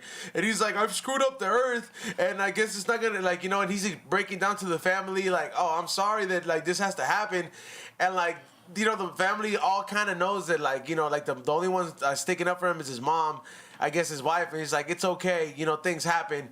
And pretty much he's telling them that because of the things that he did, it started the Ice Age, but he didn't put it in that way. So he breaks it down to the family, and the baby dinosaur that reminds me of Nels is like, but what's going to happen to me? You know, and then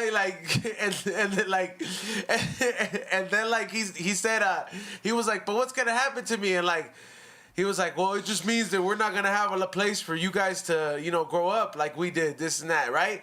So then it cuts to the news. That's fucked up. That's kind of like what's happening right now, though. Yeah, and it goes into the news reporter in the last clip, and it's like, and it's the dinosaur news reporter, and it's like, as it's been for the last couple months, it's going to be snow, it's going to be cold, this is such and such. And it's like, that's your forecast. Good night. And then he's like, goodbye, and then it shuts off. And it is fucking sad, bro. Like, it made me feel fucking, like, depressed for the fucking dinosaurs. Like, I was like, damn, dude, what if this is what happened? Because I watched the series again, and, like, they had a social life. Like, there was an episode where the fucking kid gets on steroids. The kid dinosaur, he gets all buff and shit, like, trying to impress a fucking chick. They're like, it was the sitcom about dinosaurs, bro. And it's like, I realized that the last fucking episode was fucking, was fucking crazy. Hey, fucking mute, what's his name? Team Phantom, bro. Like, I get it, you know what I mean? But, like, this was just fucking spamming. I can't see any other comments. Oh, yeah, let's do that. Let's put him in timeout. Yeah, let's put him in timeout, bro. You get timeout. Yeah, mod me up when you get a second. I like timeouts. Yeah, but the one thing, it was fucking sad, bro. Like, Disney made that show. Disney has a kind of a record for but sad parts. Did you see that last episode? I think I saw it, but I don't think it registered in me at that age, like what was really happening. Of course it doesn't, but it's like the dad breaking to the family, hey, like the world's we're gonna die. Yeah. Like, we're gonna fucking die. Like, and it's like the family's accepting it, and it's like, what did that air on? Like, what network would allow that? I don't think it did. See, I have a list of shit. That's not where it stops. So after that, I started thinking about my other shows I used to watch. Like fucking, what's the shit? Hey Arnold, which you were talking about earlier. And the one episode that fucked me up, it always made me cry, bro, out of sadness. The turtle one? No, I mean, the turtle one was sad too. But the one that was really too fucked up, the Vietnam one, Mr. Huynh. Oh, yeah, you were saying I don't remember this. Yeah, I don't remember that so one. the thing is that his neighbor, Mr. Huynh, the Vietnam guy, he explains to Arnold, he goes to the Christmas episode. The guy's like, I hate Christmas. It's no good. It's no good. And he's all fucking mad. And then he's like Arnold goes, he's like, what's your deal, man? You fucking hate Christmas? And he explains it. He was like, long time ago, I give away my daughter, because he's a part of Vietnam War. They recap the fucking drawing, and there's a bunch of Vietnamese people running to the helicopter, and he's like, I struggle and I give the American soldier my fucking baby. I'm just, don't get offended by this, but this is what he sounded like. Yeah. And he gives away the fucking baby in the helicopter. The soldier takes the baby, and this guy's like, he's like, and every day, and the reason he fucking lives there is because he knew that helicopter was gonna go back to that state or whatever. So that's the reason he's been searching for his daughter. He's like, I never give up hope. Every day, he's like, I find my daughter, and I'm fucking, it's fucked up, right? Cause you see these Vietnamese people running in panic, and you're a kid, and you're like, I remember as a kid, bro, I was like, oh, what the fuck's happening? It's crazy. Yeah, it's weird that they gave us that. Was a really fucked up episode, and it really got me thinking. That's some real shit, though. I mean, yeah, it was. That's the one thing about the era of our cartoons that we saw, cause the one thing that fucked me up even more is that Hey Arnold goes deeper than that. Number one, why did fucking Mr. Wynn's wallpaper have bananas on it? And during that episode, that shit was so racist, bro. It was like a fucking that's a very racist term for Asian, bro. Bananas? Yeah, it's you're what is it? You're yellow on the outside, but you're white on the inside. Yeah, that's I never noticed that. It's a term. Yeah, I looked at that episode again, and I was like fucking tripping out on that. So. And they got me thinking, I'm like, Hey Arnold showed you about the shitty school system that we were all going to grow up to see. If you look at one of the episodes, there's 13-year-old fourth graders. How many times you gotta fucking get held back to be fucking 13 years old as a fourth grader, dude?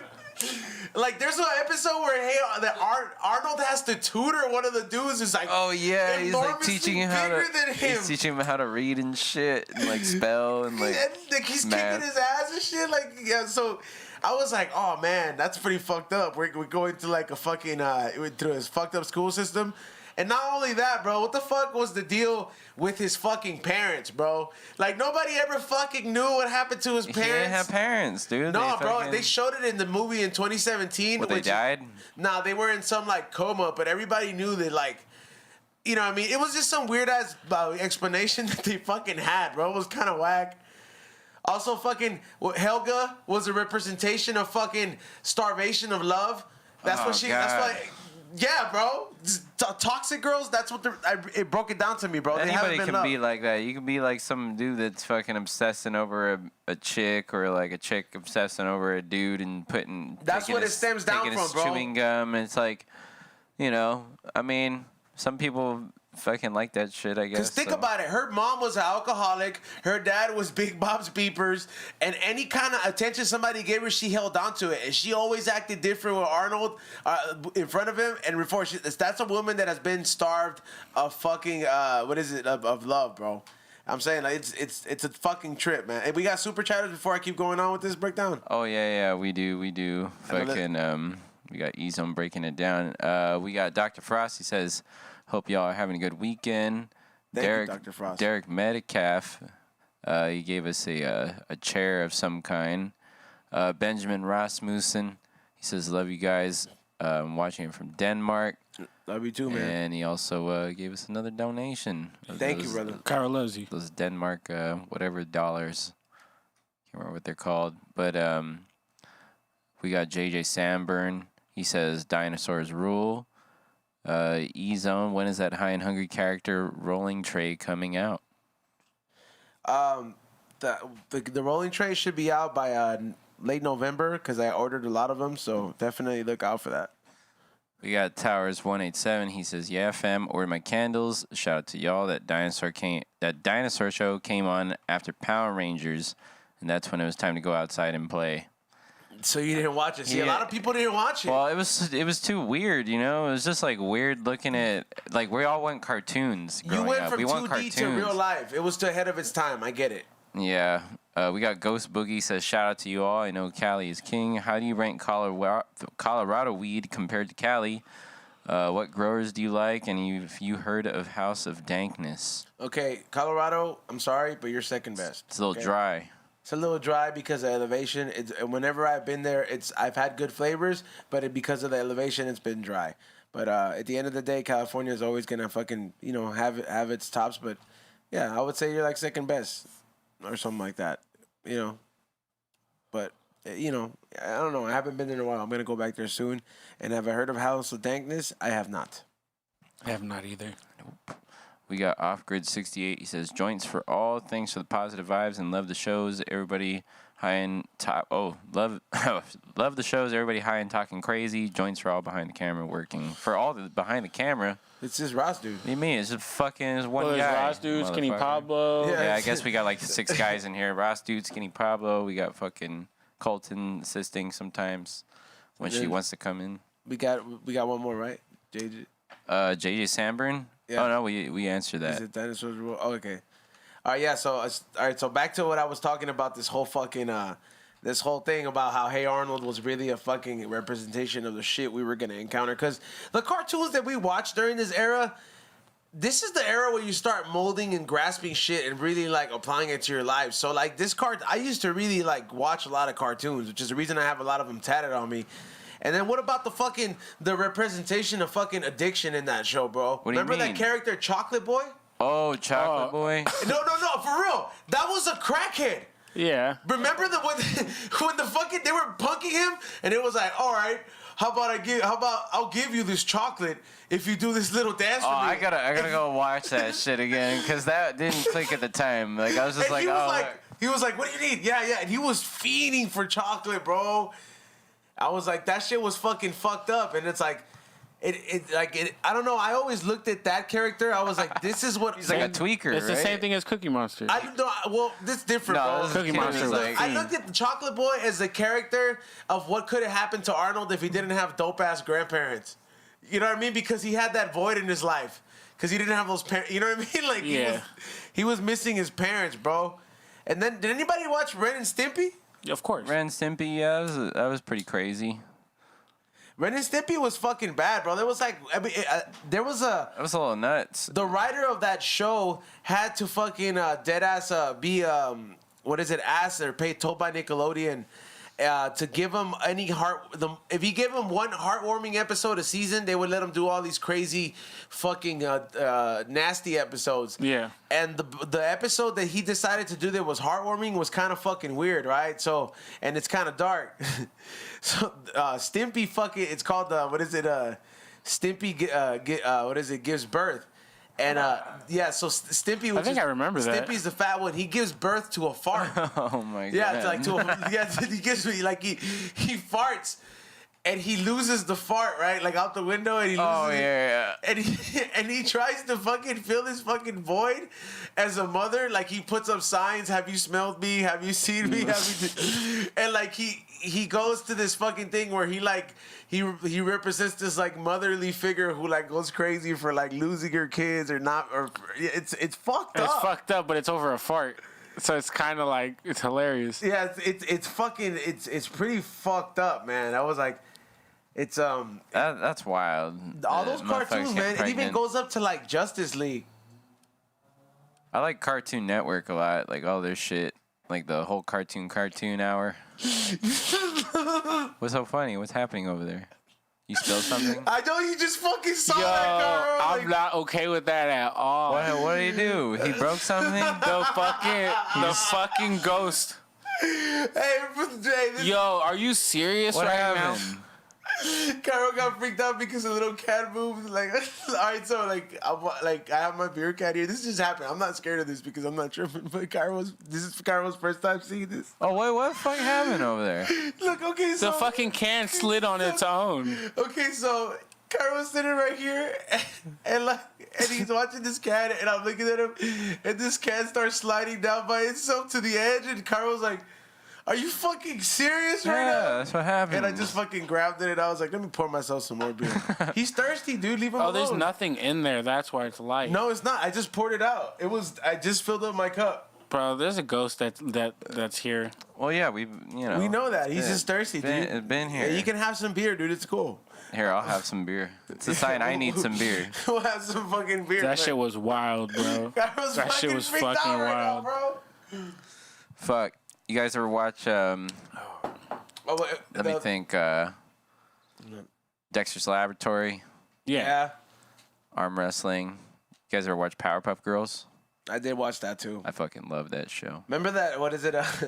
That all the cool monsters. The other episode about the fucking what is it? The turtle when they tagged on it. And Oh it was yeah, fucking sad. I was like, yo, you kids are fucked up, man. Like I was just like, oh shit, those city kids, they need a fucking. Someone needs to tell them some shit. Fucking turtle, dude. And they come and clean the turtle up and they scrub it. And it's like a turtle living under the fucking freeway or some shit. It was at the zoo. Was it at the zoo? The aquarium. Oh, okay. I thought didn't they free it? They brought it out and they tried to free it and it was all fucking like I don't want to go nowhere. I even remember this cartoon, fucking this dark shit being cartoon so much, and I remember watching Justice League or no. It was like something where like I think it's Wonder Woman and like Superman and Batman go visit Superman in his cave. There's one episode, and he has this parasite that's been controlling him because they haven't heard back from him for his birthday. And like they try to take this parasite off, but they go into this coma where fucking Superman lives a normal life as if his planet would have never blown up, and he sees a kid of his, and he has his wife, and it's so fucked up thing because he's it's showing he gets to see what he missed out on. Yeah, and then he has to tell his son, well, I'm gonna have to go back, and this is all a dream. And even though it feels so real, and it's like he pretty much has to say bye to his son, and his son's all crying, and it's all fucked up. It's like, damn. Justice League Unlimited, that's what it was. You know what? You know what I don't fucking understand is like they got all these superhero movies that are fucking CGI. How come they don't release any animated superhero movies? Like I would fucking love to see like a full on like drawn out animated like. When was the last time they even put out an animated movie like an animated? Was it animated? Is that like when it was hand drawn? Mm-hmm. You know what's fucked up about that? Yeah, Spider-Man sucks though. It's always that fucked up uncle. Like it's always that fucked up uncle, bro. Like, what is it that is always like the one that drinks and has fun? No, bro. It's like a lot of my black friends have that fucked up uncle that just fucks it up. Oh shit! I haven't seen the new Spider. Wait, this is the latest Spider-Man. Yeah, the one where he's like he's Spider-Man's black in this one. He's black and he's animated. Fuck, that's pretty cool. And it's like I feel like Spider-Man's been almost like he needs to be Asian and that's left or something. He's universal. You know, I don't think he just needs to be a spider like under his suit, like an actual spider. I think that's what Stanley kind of like wanted. Real representation. Yeah, he just need to be a fucking half man, half spider creature and fucking. And Ross Dude's theory is it's a spider that's bit by a radioactive human that turns him into a fucking a spider with human powers. Or they get fused in the lab like the Fly. You ever watch the Fly? Yeah. That shit was fucking fucked up. But if it was a spider, that'd be cool too. Do we got another super chatter? Let me see. Do we? Yeah, we got a few. It looks like. Do we? Yep. Yeah. Shout out to you guys, man. Oh, Rusty Shackelford. He says dab for E-Zone. Thank you. Really? I thought it was for me for sure. I thought he was gonna say something about A-Ton. Oh, somebody said. Well, we got Anthony Garcia. I think it goes his back right here. Anthony Garcia. At the top. It says. Yeah. Let me see. He says, remember the daytime cartoons like Arthur, Franklin, and Clifford? Those ones are fucking boring, man. Well, Arthur. Got turned into a meme. Arthur, Franklin, and what's Franklin? First of all, nobody liked that bitch ass turtle Franklin, dog. He Clifford was always was scared cool, of some shit, bro. His homie Bear was always way more down than him, bro. Franklin was cool, bro. Dude, Franklin was too soft. Franklin was too soft. He had great books. Okay. He taught you how to be soft. Like Franklin always started. He was like, I don't think that's a good idea, Bear. And it's like Bear was like, dude, just shut the fuck up, dude. like he's like, you're a fucking turtle, dude. Like, such a fucking savage way to look at that wholesome show. I mean, and then the fucking soft ass fucking song, "Hey, It's Franklin," bitch. He deserved a way better intro. Like even Face didn't want to introduce this bitch ass show when he had to go on. He's a turtle. Like every time he went on, Face's intro was half asleep. He was like, "Oh, you're there." What's up? Well, coming up next, it's Franklin. Yeah, that's the type of shit when Franklin would come on, or like Big Blue Dog, or where the fuck it is. What's that? The Spot? The dog? No, it's Blue's Clues. Blue's Clues? Like, I don't know. I just be like, man, I need to fucking put on some Toonami or something. You know, that was dark. That's Remember when you go to Toonami. They were like, the Blue's Clues dude committed suicide. Oh, he did? What? He did? He killed himself? I think that was a theory. I don't even know if it was a myth or something, but I remember that was dark as fuck. Are we glitchy on there? Or are we good? What? No, it looks like we're good. Okay. But did he commit suicide? I don't know, man. I remember hearing that, and then they replaced him or something. I think he just had to. He just had to. What is it? Go on from that. Like, you know, he had to move on. Oh, it was a hoax. It was a hoax. They were saying that he died of a drug overdose. Yeah, it was a hoax. But he's just like, I just wanted to not do that anymore. Somebody said, remember real monsters, not too many people. Oh, that one's dope. That was, the armpit monster, and then gargoyles or street sharks. Gargoyles they was live hard. in the sewer, and the real monsters. Gargoyles was super dark. I used to have street shark action figures. Those shits were hard. Those are sick. They were like sturdy ass action figures, bro. The toy. Have you ever been I want to go to Ohio for this toy store called Time Capsule Toy Store. I just want to go over there just to shop and ball out on nostalgic shit. Like, they have a selection of Jurassic Park toys from my era when I was a younger kid, bro. I balled out on. We got Frankensons out here though. Nah, Frankensons they got a new building. Shout out to Frankensons. Oh, is that what I saw? I didn't know it was the same one. Yeah, no. When is it open? It's been open. It's open now. It's open more days and not just Wednesdays and Saturdays. So is it open right now? I'm down. Can we check? I'm down. We're going after this. They got Street Sharks. Hey, I got too much money on me to be going to Frankensons. I said we're going to fucking Frankenson, dude. I'm going to fucking relive my childhood memories of having these toys. I gotta make a deposit at the bank. Fuck off my. Hey, Doc, you can find any collectible you want there, any video game. There's people playing Yu-Gi-Oh. Like, you know what I mean? It's paradise. I love Frankensons. This is not a commercial for them, but if you're ever in California, it's a destination point. I think if you're an enthusiast like we are about these kind of like memories and nostalgic stuff. I can probably find stuff to put on my website there. We'll make a good day of it. Yeah, we're going there afterwards. Hey, dude, they just I haven't been to the new building yet, but I wish they had a food court. They do now. I saw pictures of it. I didn't know it was the same thing. A snack bar or a food court? No, like they had two restaurants. Not restaurants, but like stuff where they cook. I hope so. Maybe it was a truck. Maybe it's not. By the way, tomorrow I'm going to like this Cabazones dinosaur. Wait. Okay. Does anybody remember the fucking Pee Wee Herman's Big Adventure? Yeah. Remember when he was like on the dinosaur? He's like, and he fucking just like slides on the dinosaur and it's big dinosaurs around him. He was like, what?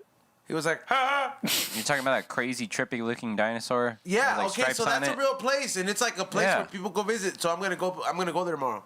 What the fuck was that guy's deal? I never really sat through a whole Pee Wee Herman movie. It just seemed kind of fucking. I mean, as a kid, it just seemed really fucked up to watch. But was he on drugs or something? No, he was just a very fucking jolly dude who had a house that talked to him about the whole. Not in the movie, like Pee Wee's Playhouse was the shit. Like, did you ever watch that? No. That's where I get my ideas of where I make these stupid ass things where I'm like, hey fam, what's up, beer cat? You know what I mean? Like that's where I get stupid. Oh, yeah, he's got all this shit. Because like he had the fucking like he'd be like magic word of the day, and all the furniture would be like, oh. Yeah, that shit was crazy. That's like I love that shit, dude. Like that shit was like.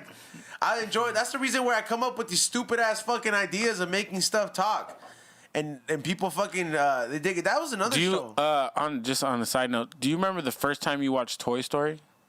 Yeah, I cried. Okay, in theaters. Do you remember the first time when he broke his arm and he realized he wasn't a toy, dude? I cried as a kid, bro. That was sad. Like that was like watching the Indian in the cupboard. Do you remember? Yeah, that was fire. That was one of those. Wait a sec. What about Small Soldiers? You remember that one was one of the best ones. That's probably the best it was toy rated movie. teen or something, and I thought it was cool shit seeing that. But do you remember the first night you tried to fall asleep after watching Toy Story and you didn't trust your toys? No, I didn't trust them after Small Soldiers. Well, no, that was serious. That's the one that fucked you up. I didn't trust They're them, like cutting motherfuckers, stabbing like people, torturing. They're torturing people. I didn't trust them. Like it's not that it made me not trust them. I was hoping I could catch them.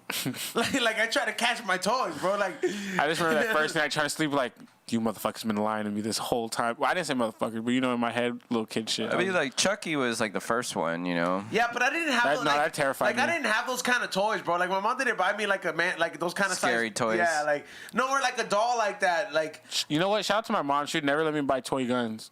Yeah, me either. My mom never. Not even like water guns or sometimes, but like, super soakers. Sometimes, and then even a Nerf gun, she'd be mad. She'd be like, "Nah." And I'm like, "Why?" Now I look at what today That's is. why I got into a lot of wrestling toys. I had the whole lineup, bro. I had the ring. I had all that shit. Yeah. I got so good at commentating. I think that's another reason I fucking make voices for all these stupid shit that I fucking post up sometimes. Hey, you guys ever fuck with the Ninja Turtles? Yeah, that was my figures? love as a kid. I found somebody online that sells the full body costume like from the movies. Prop Shop Garage. I put you onto them. How much is it? Yeah, we'll go. I'll hit him up. He lives right there in Ontario. Does he? Yeah, that's Hey, let's see if we could get like 4.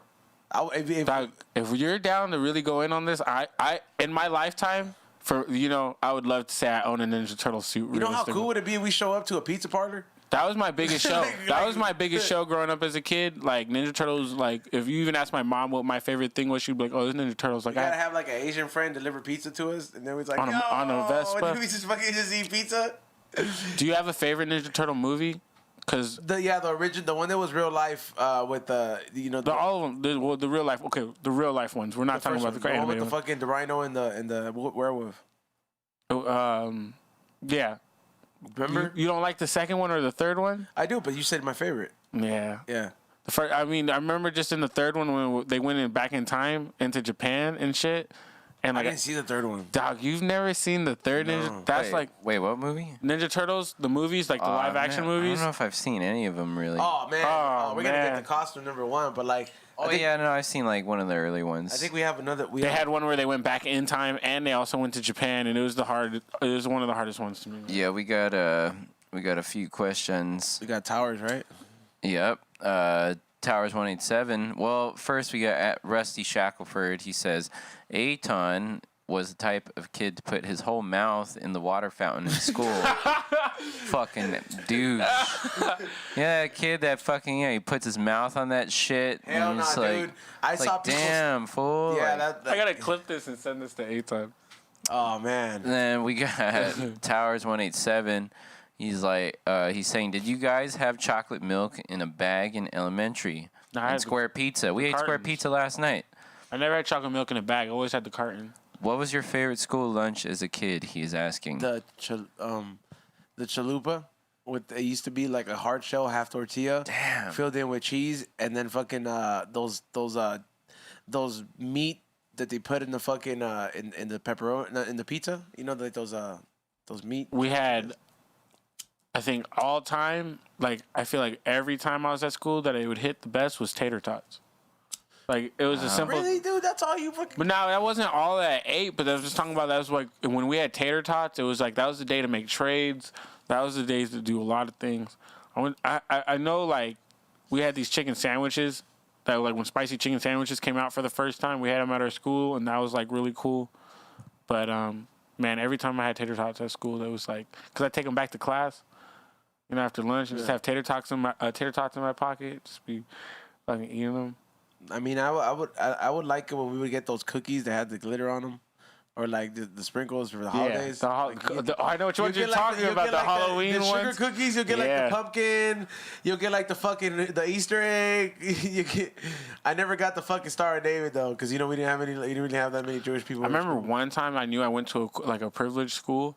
It's like we all had good grades or perfect attendance, and if you had perfect attendance, an In-N-Out truck came to our school. Oh, we had that for parents. And we got that for we all got In-N-Out, and I remember that was the first time I felt good for being a good kid, I guess. It's I was like, yeah, I don't skip class. I'm fucking eating this burger. This shit smacks. They bought you with that dog. burger. I was like, fuck, I could have been doing so much tight shit. But then by the time I had senior year of high school, I went home at lunch because I had work release, and I had my own car. I was just doing everything I ever wanted. Hey, we got one more. Yep. Towers. He's asking, do you remember the Never-Ending Story? What is that?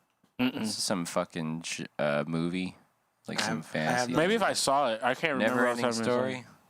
Then we also got Rosa Enrique. Oh shit! What up? Saying Happy Saturday, awesome show.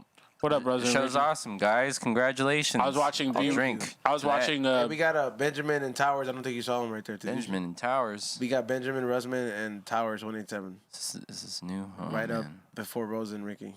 Right before Rose. Well, shout out to Rose and Ricky. I saw them on BRoll's live stream on K-Day. They were in the chat room with me. Oh yeah. We got Benjamin Rasmussen. He says dab till alle elsker er. So that's he's speaking Denmark at us. Does that mean take a dab? Yeah, he's saying fucking dab till you fucking die or some shit. Fuck that, dude. I'll take a dab, but I won't die. Here, let's see what it means. I can't dab to that. Then somebody said. All right, I gotta take a piss real quick. Keep this going. But we have one more. Hold on. We have Towers. Oh, he said, remember that kid that would drop his pants to pee? Yeah, man, like how rude, like fucking. Like in school, like Butters. Yeah, you know, there's like kids who like don't know how to use the zipper, and they just fucking pull their pants all the way down, and they lift their shirt up at the same time, and it's like, motherfucker, like what are you doing? Like you're just getting naked in front of everybody right now. I'll be straight up, dog. Ever since I was a kid. Sit down. I've been using the restroom by myself. Sitting down. Fuck you. I fucking always went into the stall. Even before I was doing bumps, before I was doing anything. Same. I always went into the stall.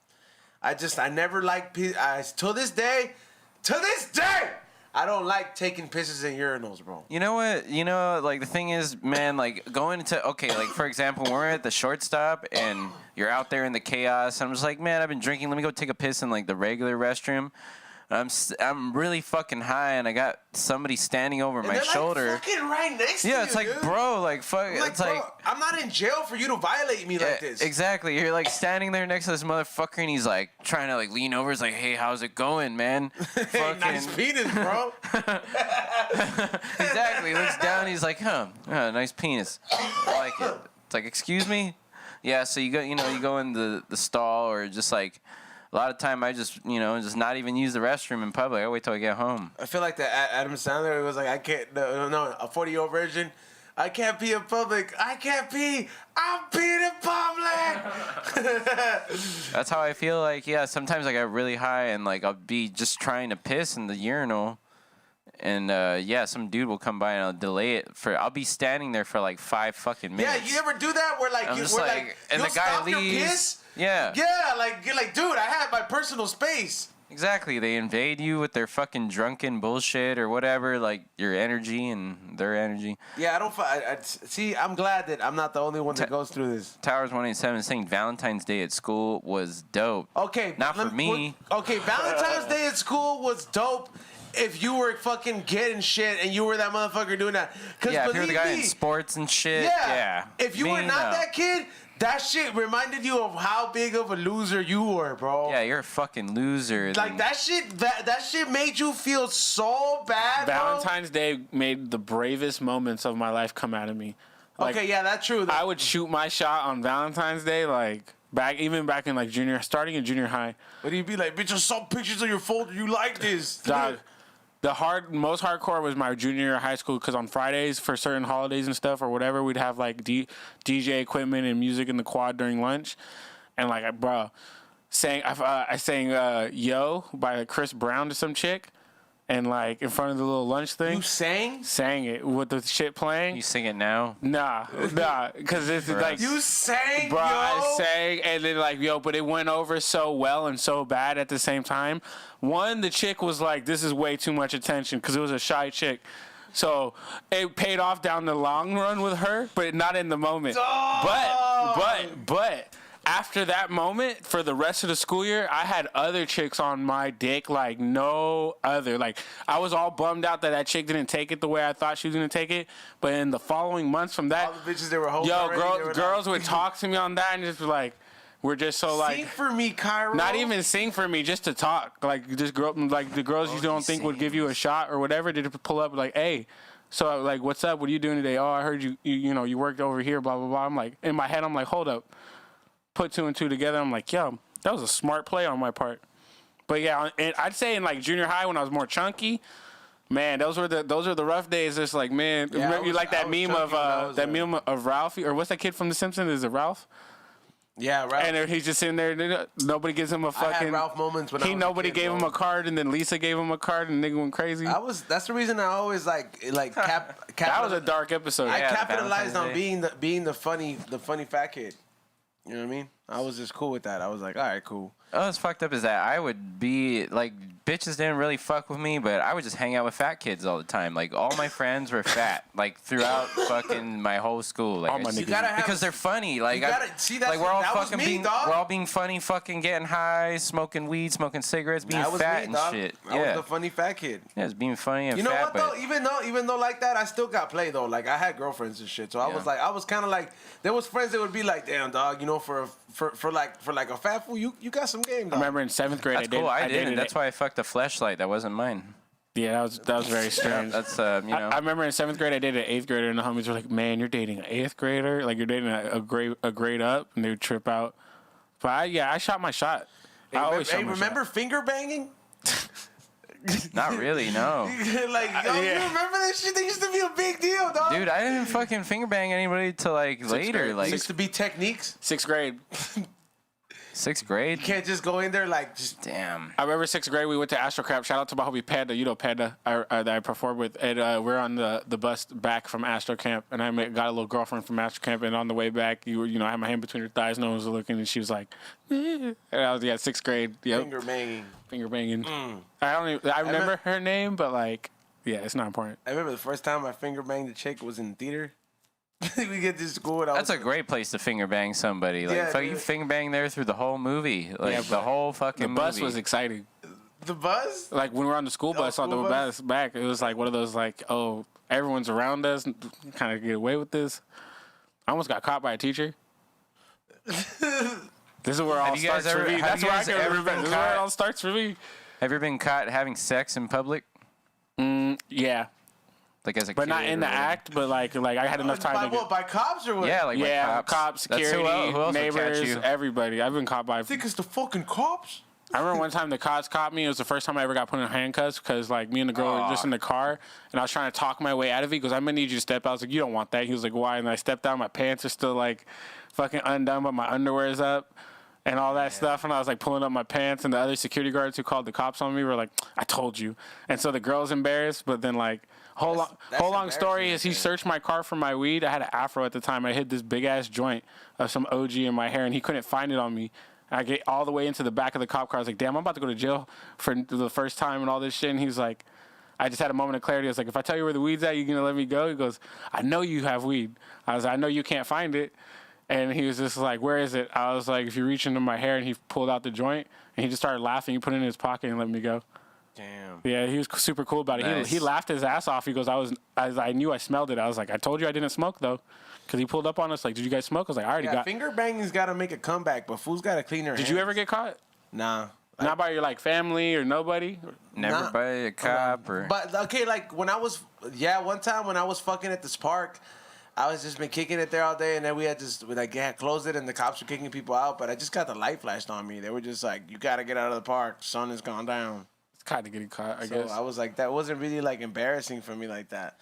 Like when I did all these things, like it was like an older chick, bro. Like when I was 18 or like 17, like a senior, bro. Like I was dating a girl that was 24. She would pick me up. She had a Beamer and shit. What? Like. Damn. Yeah, bro. He had paper. What a bitch, he had dude. paper. He was doing good. Paper? You were at the dealership at that, right? Nah, that was when I was in high school. I thought you said at 18. Senior year He had fucking high school dick ready for fucking older women.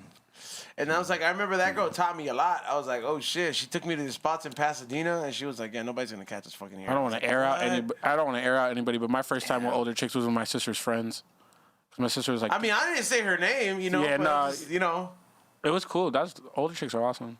Even right now. I was tripping out. My friends were. I was just like, "Oh yeah," because I started working early, bro. So I guess to a woman that just seems like. It just seems like, hey man, this is a man that's working. You know what I mean? Yeah. You're a working man. It's different. You kind of fucking get it. I don't know, man. I don't know what it was, bro. I remember like, I met her during fucking what was it that those senior events where you go to Six Flags? I know what you're talking about. Yeah, like. Or it was like one of those it was a Halloween Fright Fest or something like that. We had gone. And I just remember like the homegirl brought her friend and she was like, hey, well, she needs somebody to ride with. And I was like, damn, for real, she'll ride with me. And then I was like, you know, because you're just like, damn, what's up? You ever would take one for the team, as they say, per se? Like your homie's like talking to a chick and you gotta take one for the team? And like, I've sounds like it. What do you mean take one for the team? Like get in there and like rescue your homie from a... No, like entertain. No, like you gotta take a bullet. You gotta like entertain the other chick so your homie can. Oh entertain shit! I've had to do that. But either or. That's why I just left it vague. Yeah. I just wanted to see what you would give up at first, so I wasn't trying to leave it vague. Yeah, like I've been the one that has like been like, hey, you're gonna have to take. Hey, didn't you bring me along for some shit? Was that you that brought me along for? What the fuck was that? I think it was a bowling thing. Oh, we went bowling. Oh yeah, that was cool. I think I still have her number. She probably doesn't know who the fuck I am though. Do you ever? But on the opposite side though? No. Not like to the point where I got to smash. Like just entertaining. Like I'm like, oh well. Well, that was fun. We got the drink in the car and the Hennessy and the go bowling. Yeah, those are some of the most awkward conversations I've ever had. Yeah, I've taken. I haven't like necessarily say smash, but I'm talking about sit there and try to entertain and talk to them and like, well, you know. That shit's fun. It's a challenge. It's like you don't know who the fuck this bitch is. And that's like, where you work on your new material. Like when you gotta, like that's the way you gotta take it. Where you gotta like fucking take like. But you gotta read your crowd too. You can't just be like fucking start making like gape jokes like Jason or anything like that. Yeah. You gotta be like just come in, make a some cute fucking E-zone joke or some shit. Yeah, it's hard to take all the homies everywhere. Fuck you, my jokes are cute, bitch. They make the bitches laugh. Yeah, girls like it. Jason your term talks when you're drunk. Oh, dog. Yeah, no, those are motivational. What did you say yesterday? I didn't even go on, bro. That's what I'm saying. I was like, what am I going to do? I'm fucking mad at you because I'm not happy. Yeah. I'm going to go home and go on live and start taking it out on everybody. I'm going to go on live and start punching everybody in the chat room because I'm not happy. Everybody get blocked. Yeah, man. Fucking. This shit's fun. Towers 187 is saying that Valentine's Day was even for everyone in elementary school. Star Wars cards for everybody. The teachers would make you bring something for everyone. Yeah, I guess that's true. That's when. But when you start getting older and you start getting cards, you're like, everybody got this fucking card, man. Shit, I get nothing cool. Wasn't no personalized. I always personalized Valentine's. Every time I fucking did a gift on a Valentine's. Your name in crayon or what? Probably, but like back then, but like as I say, after high school, going into college and more into becoming an adult, like I always go hard when I did do Valentine's Day. I think I would skip out on bringing shit for people. I think that maybe that's why I never got anything. I'd be like, I didn't bring nothing for nobody. Damn, I would choose different cards, but I cooked for a chick the other week. Yeah, you told me about that. Yeah, that's fun. Yeah. Oh yeah, huh? You saw her. Yeah. Yeah. No, that wasn't it. That wasn't it. What'd you make her? That wasn't it. Kind of food was it? Oh, she didn't like your food or what? No, she loved the food. I just got deal breakers, dog. I was like, what do you mean? She laughed weird or something? Nah, it's just one of those things you get to know people and then she laughed like fucking Kitty from that '70s shows. Yeah, there's like this, I don't know if I could deal with that. There's some chicks like there's a chick I was like, yeah, I'll give you a chance. I made out with her at a Halloween party. Then she like started laughing. Like I made her laugh, and I was like, I needed to like not make that noise like ever again. Like around me, that's fucking not cool. Remember that one time you came in like, yo, I sucked some girl's titties. Yeah, that was a girl. Like, yeah, but then she became fucking completely insane and obsessed and started stalking me. She's probably watching this fucking show right now. She's like, yo, she's talking about my tits. Dude, I mean, like, fuck.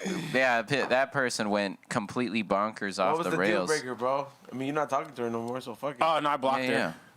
What was the deal breaker though? Fuck, you blocked her? What was it? Man, you ever fucking just have someone like be so nice to you that you just can't like fuck with them? Like that happened to me. Like there was this girl came over and fucking felt bad for her? Well, kind of because like I treated her nice and like we banged or whatever. But then afterwards I was like, man, you're like too fucking nice to like.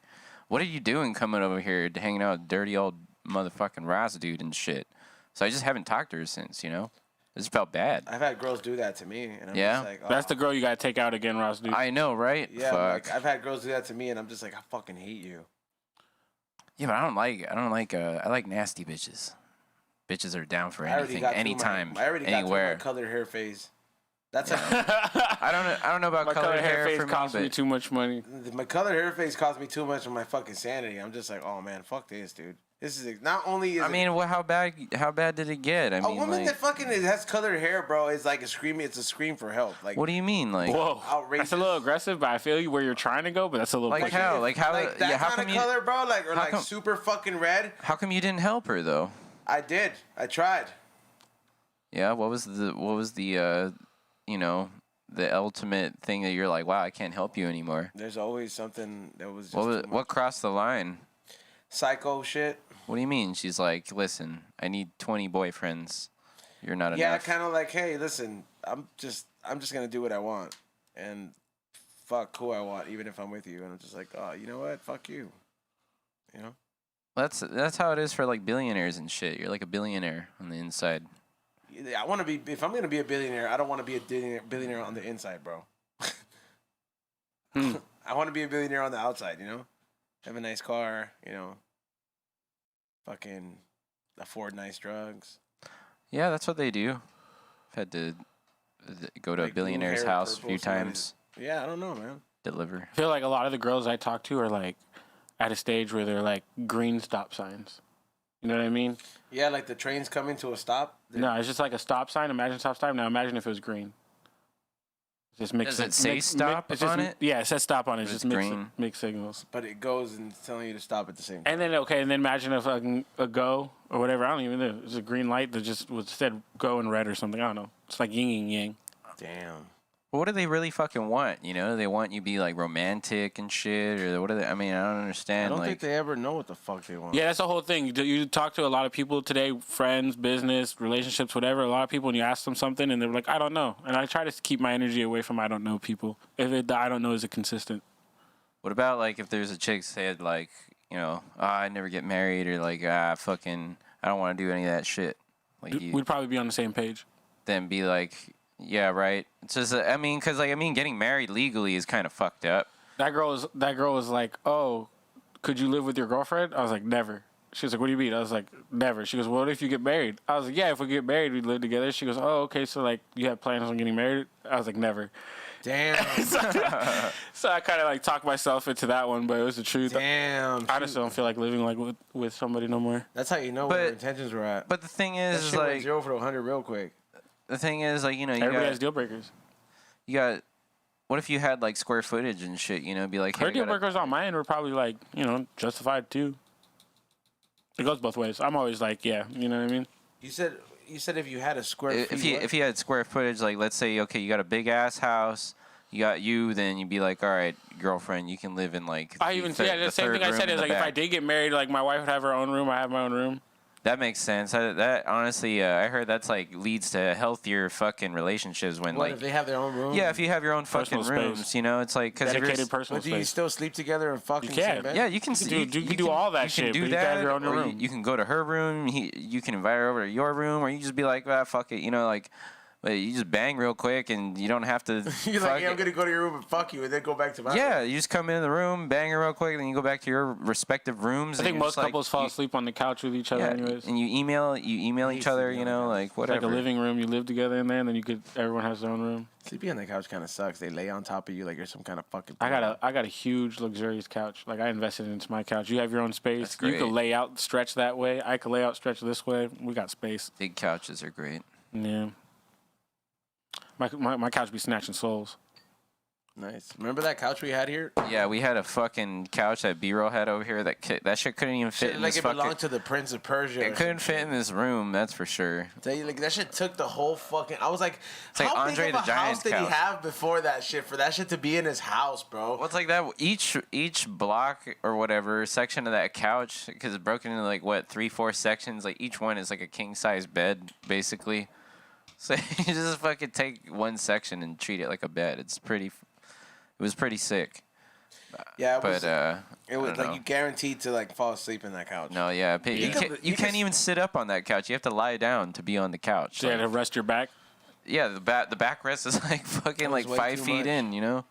So you can't just sit up. You have to stretch your legs out and like put your feet on it, or sit at the edge. But way too much. Take vacation separately when you're doing that with your wife. Yeah, girls want a vacation, like a vacation. You know what I mean? Go out with. What does that mean? Like you just go out with them? This is like going on a vacation with somebody. You know what I mean? They call it vacation. I've had girls invite me to those, but that's a ballsy move. I don't want to go with the wrong person. You want to be stuck with somebody when and the mood changes and all that stuff. Like why did I even fucking bring you here? You're just like, oh fuck, bitch, I gotta wait, I gotta thug this out. Oh hell no! Fuck that shit, dude. They're fun though. They can be fun. Oh, they can. I've had my birthday be one of the best ones. God damn.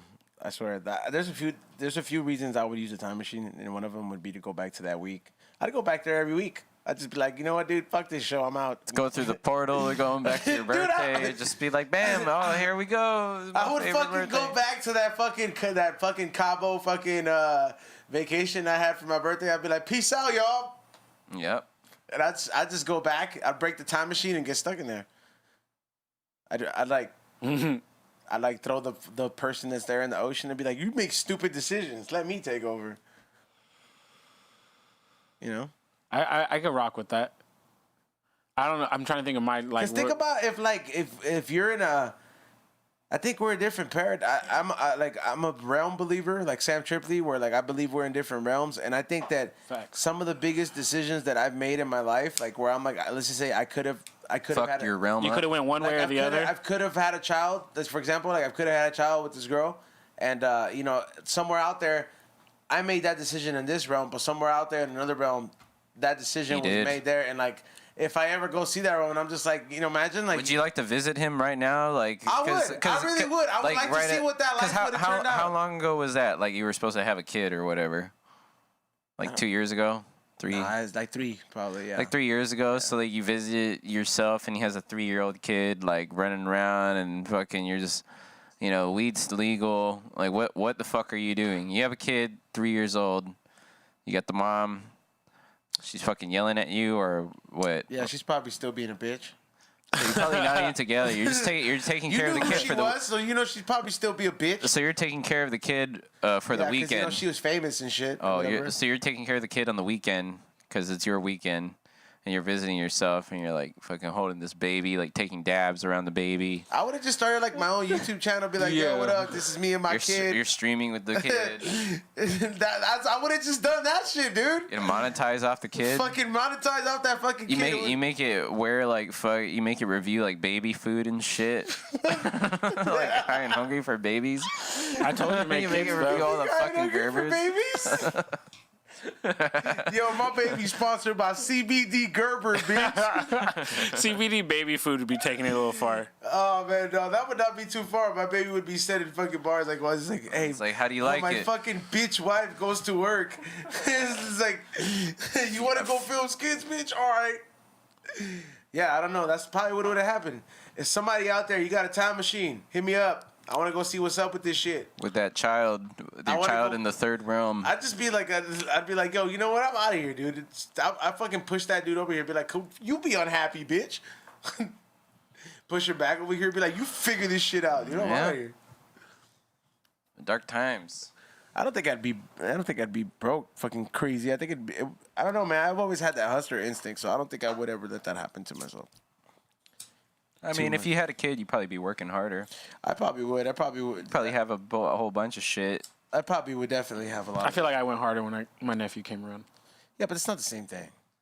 I get the clock in and clock out. You just gotta pretend that you have a kid, then you hustle like you have a kid. Yeah, like I wish my dog wasn't as lenient. Like he was like, "Hey man, you gotta feed me 3 times a day." Yeah, where it's like a baby's crying. It's gotta you gotta do all this shit for it. If my dog you gotta cried, I'd fucking sock that fool. I better do that. Shut up, bitch ass Aussie. I tried to take my dog with me when I went to go work out, or it's now my mom's dog. He don't live with me no more, but I think I don't know. That fool was tired. That fool's used to old people walking him around and shit, and we were running and shit, and this fool laid down after a while looking at me just like, what are you? I don't do this shit no more. You can't do that with a kid. You can't be like, you can't take your toddler on a fucking... My mom said the dog slept for hours. Like every time I see a toddler on a hike, they put him in that fucking backpack and shit. Like a kangaroo and shit. I always wonder, like, what happens when the parent falls? Like, squishes the baby on top of it? Wow. I never thought I mean, the baby that's crazy gets crushed. Like, does the baby get crushed? Hey, shout out to Benjamin Rasmussen from Denmark. Oh, damn, man. Shout out to you for your donation. He's hey, giving man. us the DKK. We're going to fucking put your names on a fucking t-shirt for that cabin episode this winter. The Danish crone. We're going to fucking check next week. We got till next week to keep taking all these, like, just to have a check mark to see if we're gonna book that cabin. I mean, it's coming along. Shout out to everybody. You guys have been doing it. It's all going to be funded by you guys. And then we're going to live stream over there. We're going to record the podcast. It's going to be some badass shit. I've been looking at cabins out there. So, like, it's like I've been looking at this 3-story one. I mean, goddamn, so many rooms, so many different things to do. And it's a good time, man. And it's going to be, we don't smoke the same style, so we can smoke, hang out, do all that shit. Crew only. I was about to ask questions, but... What? Would you bring a chick to a cabin?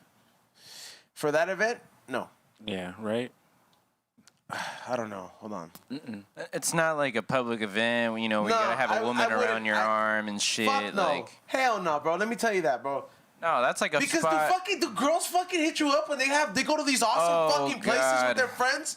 No. Fuck no. No, they don't. So how the fuck am I gonna hit them up, bro? No, well, the thing is, dude, if you're around if you're gonna be like, yo, man, it's guys' night in, fucking you bring some chick is gonna throw off the whole shit. Like, she's gonna be like, oh, like, I'm one of the dudes, I can fucking play football or whatever. Look then at me, let's she play gets pool, Raz, dude. Yeah, she gets fucking injured, but whatever, like. Some shit like that, or like, oh, they're gonna fight. Like, that's what's gonna happen. He's like, hey, babe, I'm playing the game with the guys. She's like, no, come here and talk to me like that, She's like, give me Pedro. attention. Why don't you give me a fucking attention ever? That's why you fucking brought me here, right? He's like, no, I brought you out here so fucking stop bitching at me while I hang out with my friends and shit. If Nice chicks do scenery. make it up over there, it's probably gonna be chicks that nobody has any prior contact to that are probably in the entertainment world themselves. Prostitutes. Hookers. I would not be that. Nah, but I feel you. You wouldn't just want to have one prostitute that everybody just shares at the party? You just go to the bathroom and no, bro. She's just waiting in there? What are you... Okay, Raz, dude.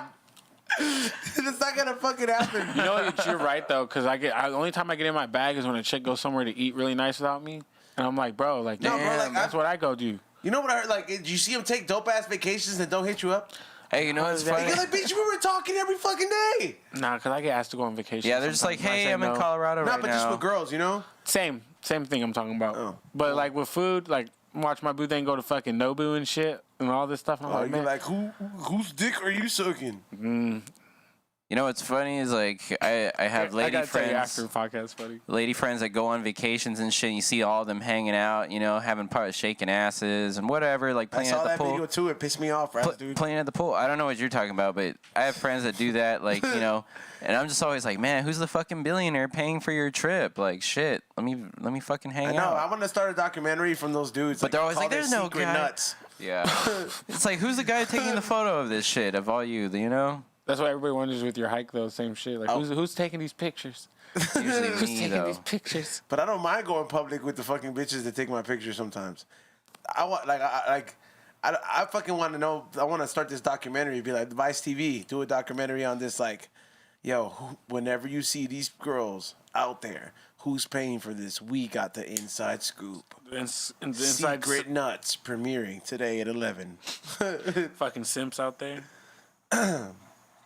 You see, it'd probably be like people you don't expect, or it'd probably shock you. It'd be like 20%, like, like those rich like foods, or like, I don't know, like petroleum tycoons, or like Armenian dudes. I like yesterday or this morning, really this morning. But yeah, no, it happened last night. But I go on my Instagram and I see somebody posting, and somebody in like an industry, and they're posting like strippers and shit, all in their like room and a bunch of money and shit.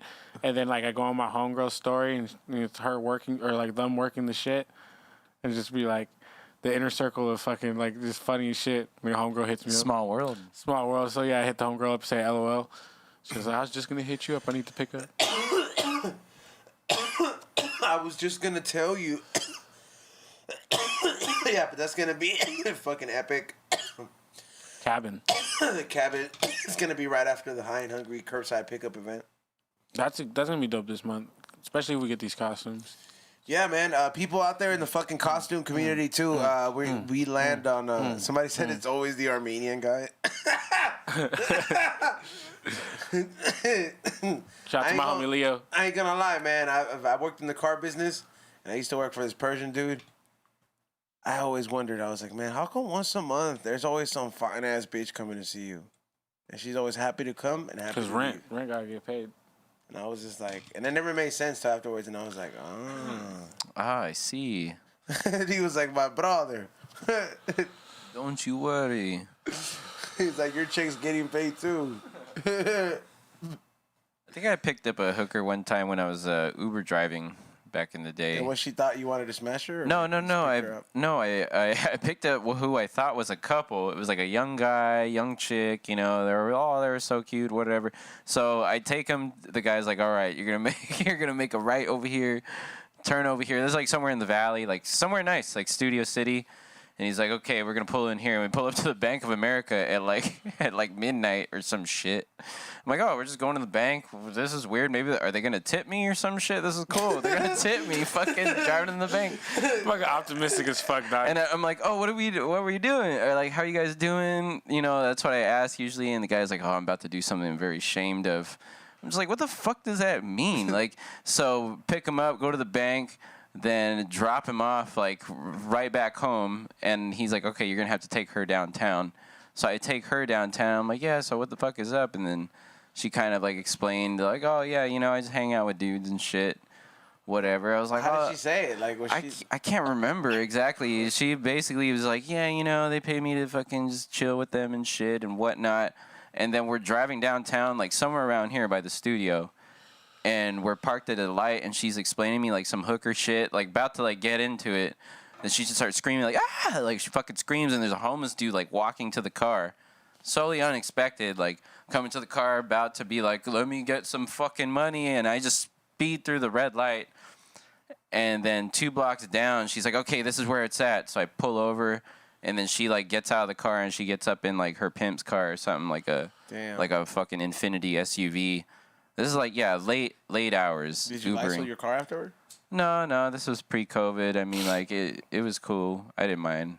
Oh, wait, no, you know what? I did pick up a for sure hooker one time. I picked up 2 cholos in the valley, like Sun Valley or some shit. And he was like, all right, Holmes. He's like, you're going to drive down this street. You're going to go down this street. And it's like all dark, like pitch black. He's like, all right, where's this bitch at? And, like, in the middle of the fucking road, this lady with a purse appears, like, in the dark, like, pitch black in my headlights. He's like, slow down, this is her. Then he picks her up. And fucking, he just starts, like, you know, squeezing our tits in the back. And in your car? Yeah, it's him in the back and his cousin in the front. And, you know, I told them, I was like, oh, yeah, you know, I fucking smoke. This is, like, years ago, like 4 or 5 years ago, probably when I first started at BRoll TV. I was like, yeah, you know, like, smoke weed with BRoll and shit or whatever. And they're like, oh, no shit, fucking weed story this. And they're like, yeah, you want to smoke a blunt with us? I'm like, yeah, sure, let's smoke a fucking blunt. So pull up to their pad. They have a low rider. And the guy's just squeezing this hooker's tits. And they roll a blunt up. And we just start blazing. And I'm like, you know, I got to go back on the shift. And they smoked me out. But he was like, yeah, I'm going to fuck this bitch now, and basically just said, peace out. And it was cool. But she was pretty run down. But she seemed nice, though. Real ones order pizza and never open the door. That's what Rusty Shackelford says. That's a mind fuck right there. Picking up hookers, Uber driving? No. Real ones order pizza and never open the door? What does that mean? It's like some Home Alone shit. When you order pizza and just not open the door? Which I guess is flex, I guess. Yeah, I don't know, man. Every time I order Did you pay for the pizza at least online or something? It's a flex if you do that, I guess. I don't know. That is quite the flex. I don't know, but that's the hooker stories in the back of your car. I only picked up a hooker once when I worked Uber or Lyft. Yeah. Yeah. She was the one that told me about that there was doctors that paid her to step on their balls and shit. Yeah, I mean that's a cool job. I was like, she was telling me she'd pay like they got paid $4,000 to step on their balls. That's fucking hurtful, man. Not really. I mean, the guy likes it. Fucking, that's what he wants. He wants to feel shame. It sounds like he's probably like what is he, Asian doctor or something? Yeah, it was an Asian doctor. Yeah, he wants to feel a neurologist. Shame. Somebody has to work on brains. Amazing. Fucking brains. Every time before he goes in to do brain surgery, he has to get his balls kicked. Somebody Just real quick, the nurse has to kick his balls. That's what XG's doing out in Denver right now. Imagine, shout out to Xavier. He's not out here. Hopefully he gets. He's not gonna have a place to live if he doesn't fix that rig. So, hopefully he gets it fixed. Damn. Let me see a couple fucking things before we fucking wrap it up in here that tripped me out. There was a fucking big discovery that happened. I guess apparently the world's biggest shark has been found, or like I guess in this region, and it is apparently a 17-foot white shark. That's crazy. Megalodons. That is fucking a bit too much, and that PSA was brought to you by and the reason why is because I don't like going into the water, and this is another reason why I don't like going. I saw the BRoll TV account post that giant elephant's like 17.5 fucking feet tall. I'm good, dude. I don't like fucking animals. I don't like anything that could make me into the prey. I mean, I feel like that's just impressive though. Like the world's biggest elephant. Like you wouldn't want to see the world's biggest elephant. Okay, elephant's majestic. I would like to see an elephant. That's what I'm saying. Like wouldn't you want to see the world's biggest elephant? Yeah, where's that at? I don't know. I saw it on the BRoll TV account. They posted it. 50. Apparently, the shark that they found was more than 50 years old, and it's I mean, a white shark, that's like Jaws. So apparently it's a pretty big fucking deal. It tripped me out. I don't like going into the water. My biggest fear is to be ate by a shark.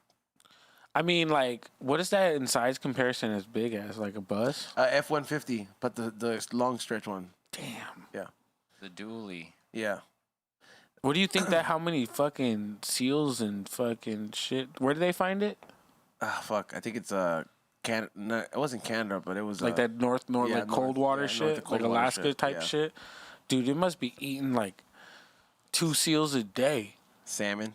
Just fucking gang of shit. Salmon ain't shit to it. Do you know that's the Debo of the ocean? When people seen that, or other fish or aquatic life, they just see that fool coming around. Like, there's that Debo nigga. Tuck your chain. like that has to be one of the most. It's like, I heard the legend of that shark. My parents told me about you. You know what was the one thing also that tripped me out that I saw is that every time I see these fucking rock documentaries or these rock interviews, like of somebody like, who's that one dude from Motley Crue? When it's Tommy Lee. Oh, Tommy Lee, yeah. Fucking like, I used to drink fucking a gallon of vodka a day.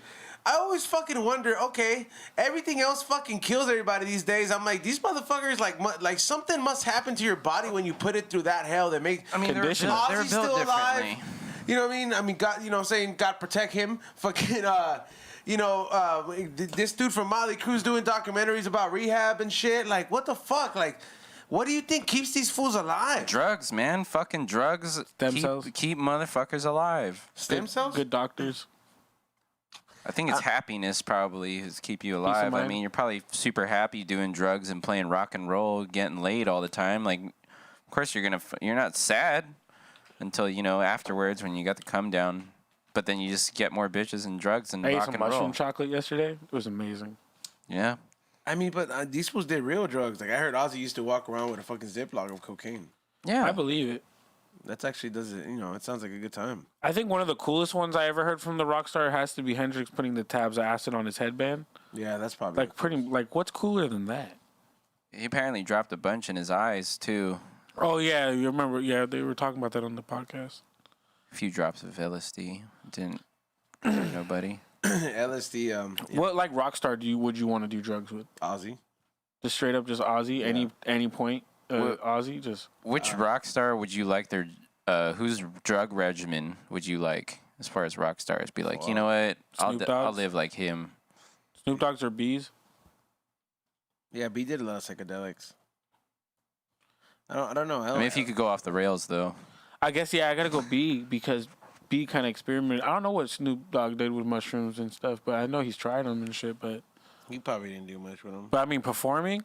The stages and crowds B's rocked, like the massive size, and then the funny thing is, like when B said, like when we did shroom references, we would remix the lyrics. So I was like, man, I want to look back at some of these old ones and see if I can fucking see which ones they talk about shrooms and confirm, like, yo, is this a shroom one? How many people are in the crowd? Somebody said Illuminati keeps them alive. These rock stars.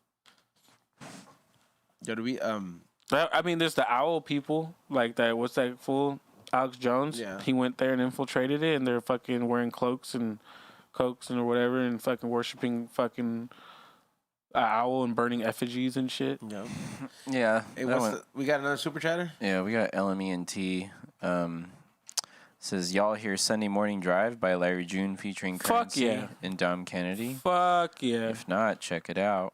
I will. LMT, ENT, you gotta listen to Smoke Dizz's new album, came out the other day. He hasn't featured. I said, you got that? Mm-hmm. I sent this fool that shit. I sent it late, but I was like, I sent this fool this I heard it on Lord's Ear. I was like, bro, I got J305, Dom Kennedy on there, bunch of stuff. And then I was listening to West Side Gun's new album. He has like Slick Rick on there and like Busta Rhymes.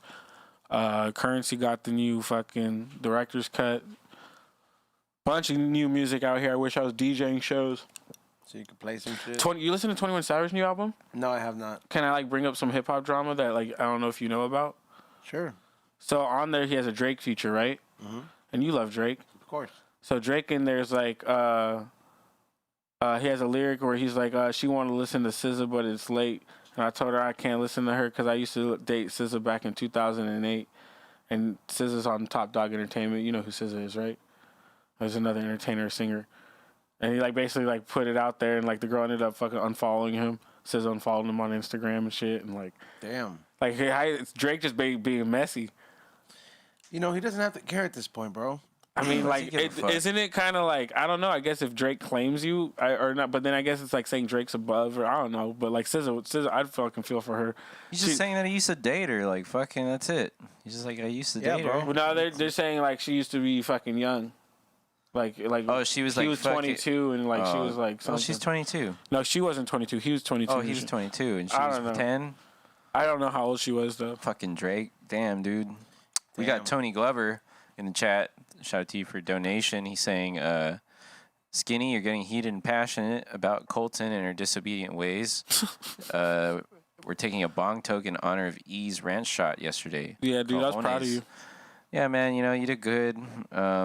Colton, she does need to obey if she's going to be a part of this. Hell yeah. We finally manned up and took the ranch. I did, man. But, man, we've been fucking going in. We're almost going up. That wasn't even a good ranch, though. Yeah, it's that time. Everybody should hit the like button if you haven't already. It really helps us out for free. Yeah, if you know what I mean, you want to share it. support that shit, hit the subscribe button, click notifications. We're streaming on Twitch as well. So Yeah, we go make appreciate it- everybody. Me and Ezone pay attention to everything, too. And, like, you guys have really been showing up, showing out. Our subscriber count keeps going up. And, like, we're glad that we're here for you guys on Saturdays. And, you know, there's not a lot of entertainment. A lot of you guys would be going to concerts and shit, too. We're in the car yesterday, and Ezone was just like, man, remember, like, we would be doing this right now? Or, like... No, I said I wish BRoll had a concert every weekend so we had some shit to do. some shit to do. And, like, yeah, C- was like, yeah, this time last year, I was DJing this, and I was DJing. No, we were all tripping out that we called it a night at 8:30. Yeah, man. But you know what? Whatever it is. On Saturdays, we're here for you guys, man. Though, like, we're all chilling, everybody's session at home, and you know what I mean. Like, we got some good times with us every weekend. Pablo, what's up? You got any shout outs? SkinnyPablo.com. We got some new records coming out with some legendary motherfuckers I dare not say, but yeah, just be on the lookout for the music, and we got some beach towels. There's only a few left, so go get that shit. Hell yeah, make sure you check it out, skinnypablo.com. Yep. You got anything, Cairo? You guys could follow me at Chiroglyphics, hashtag Cairo loves you. You guys can follow me on Twitch. I'm always streaming there.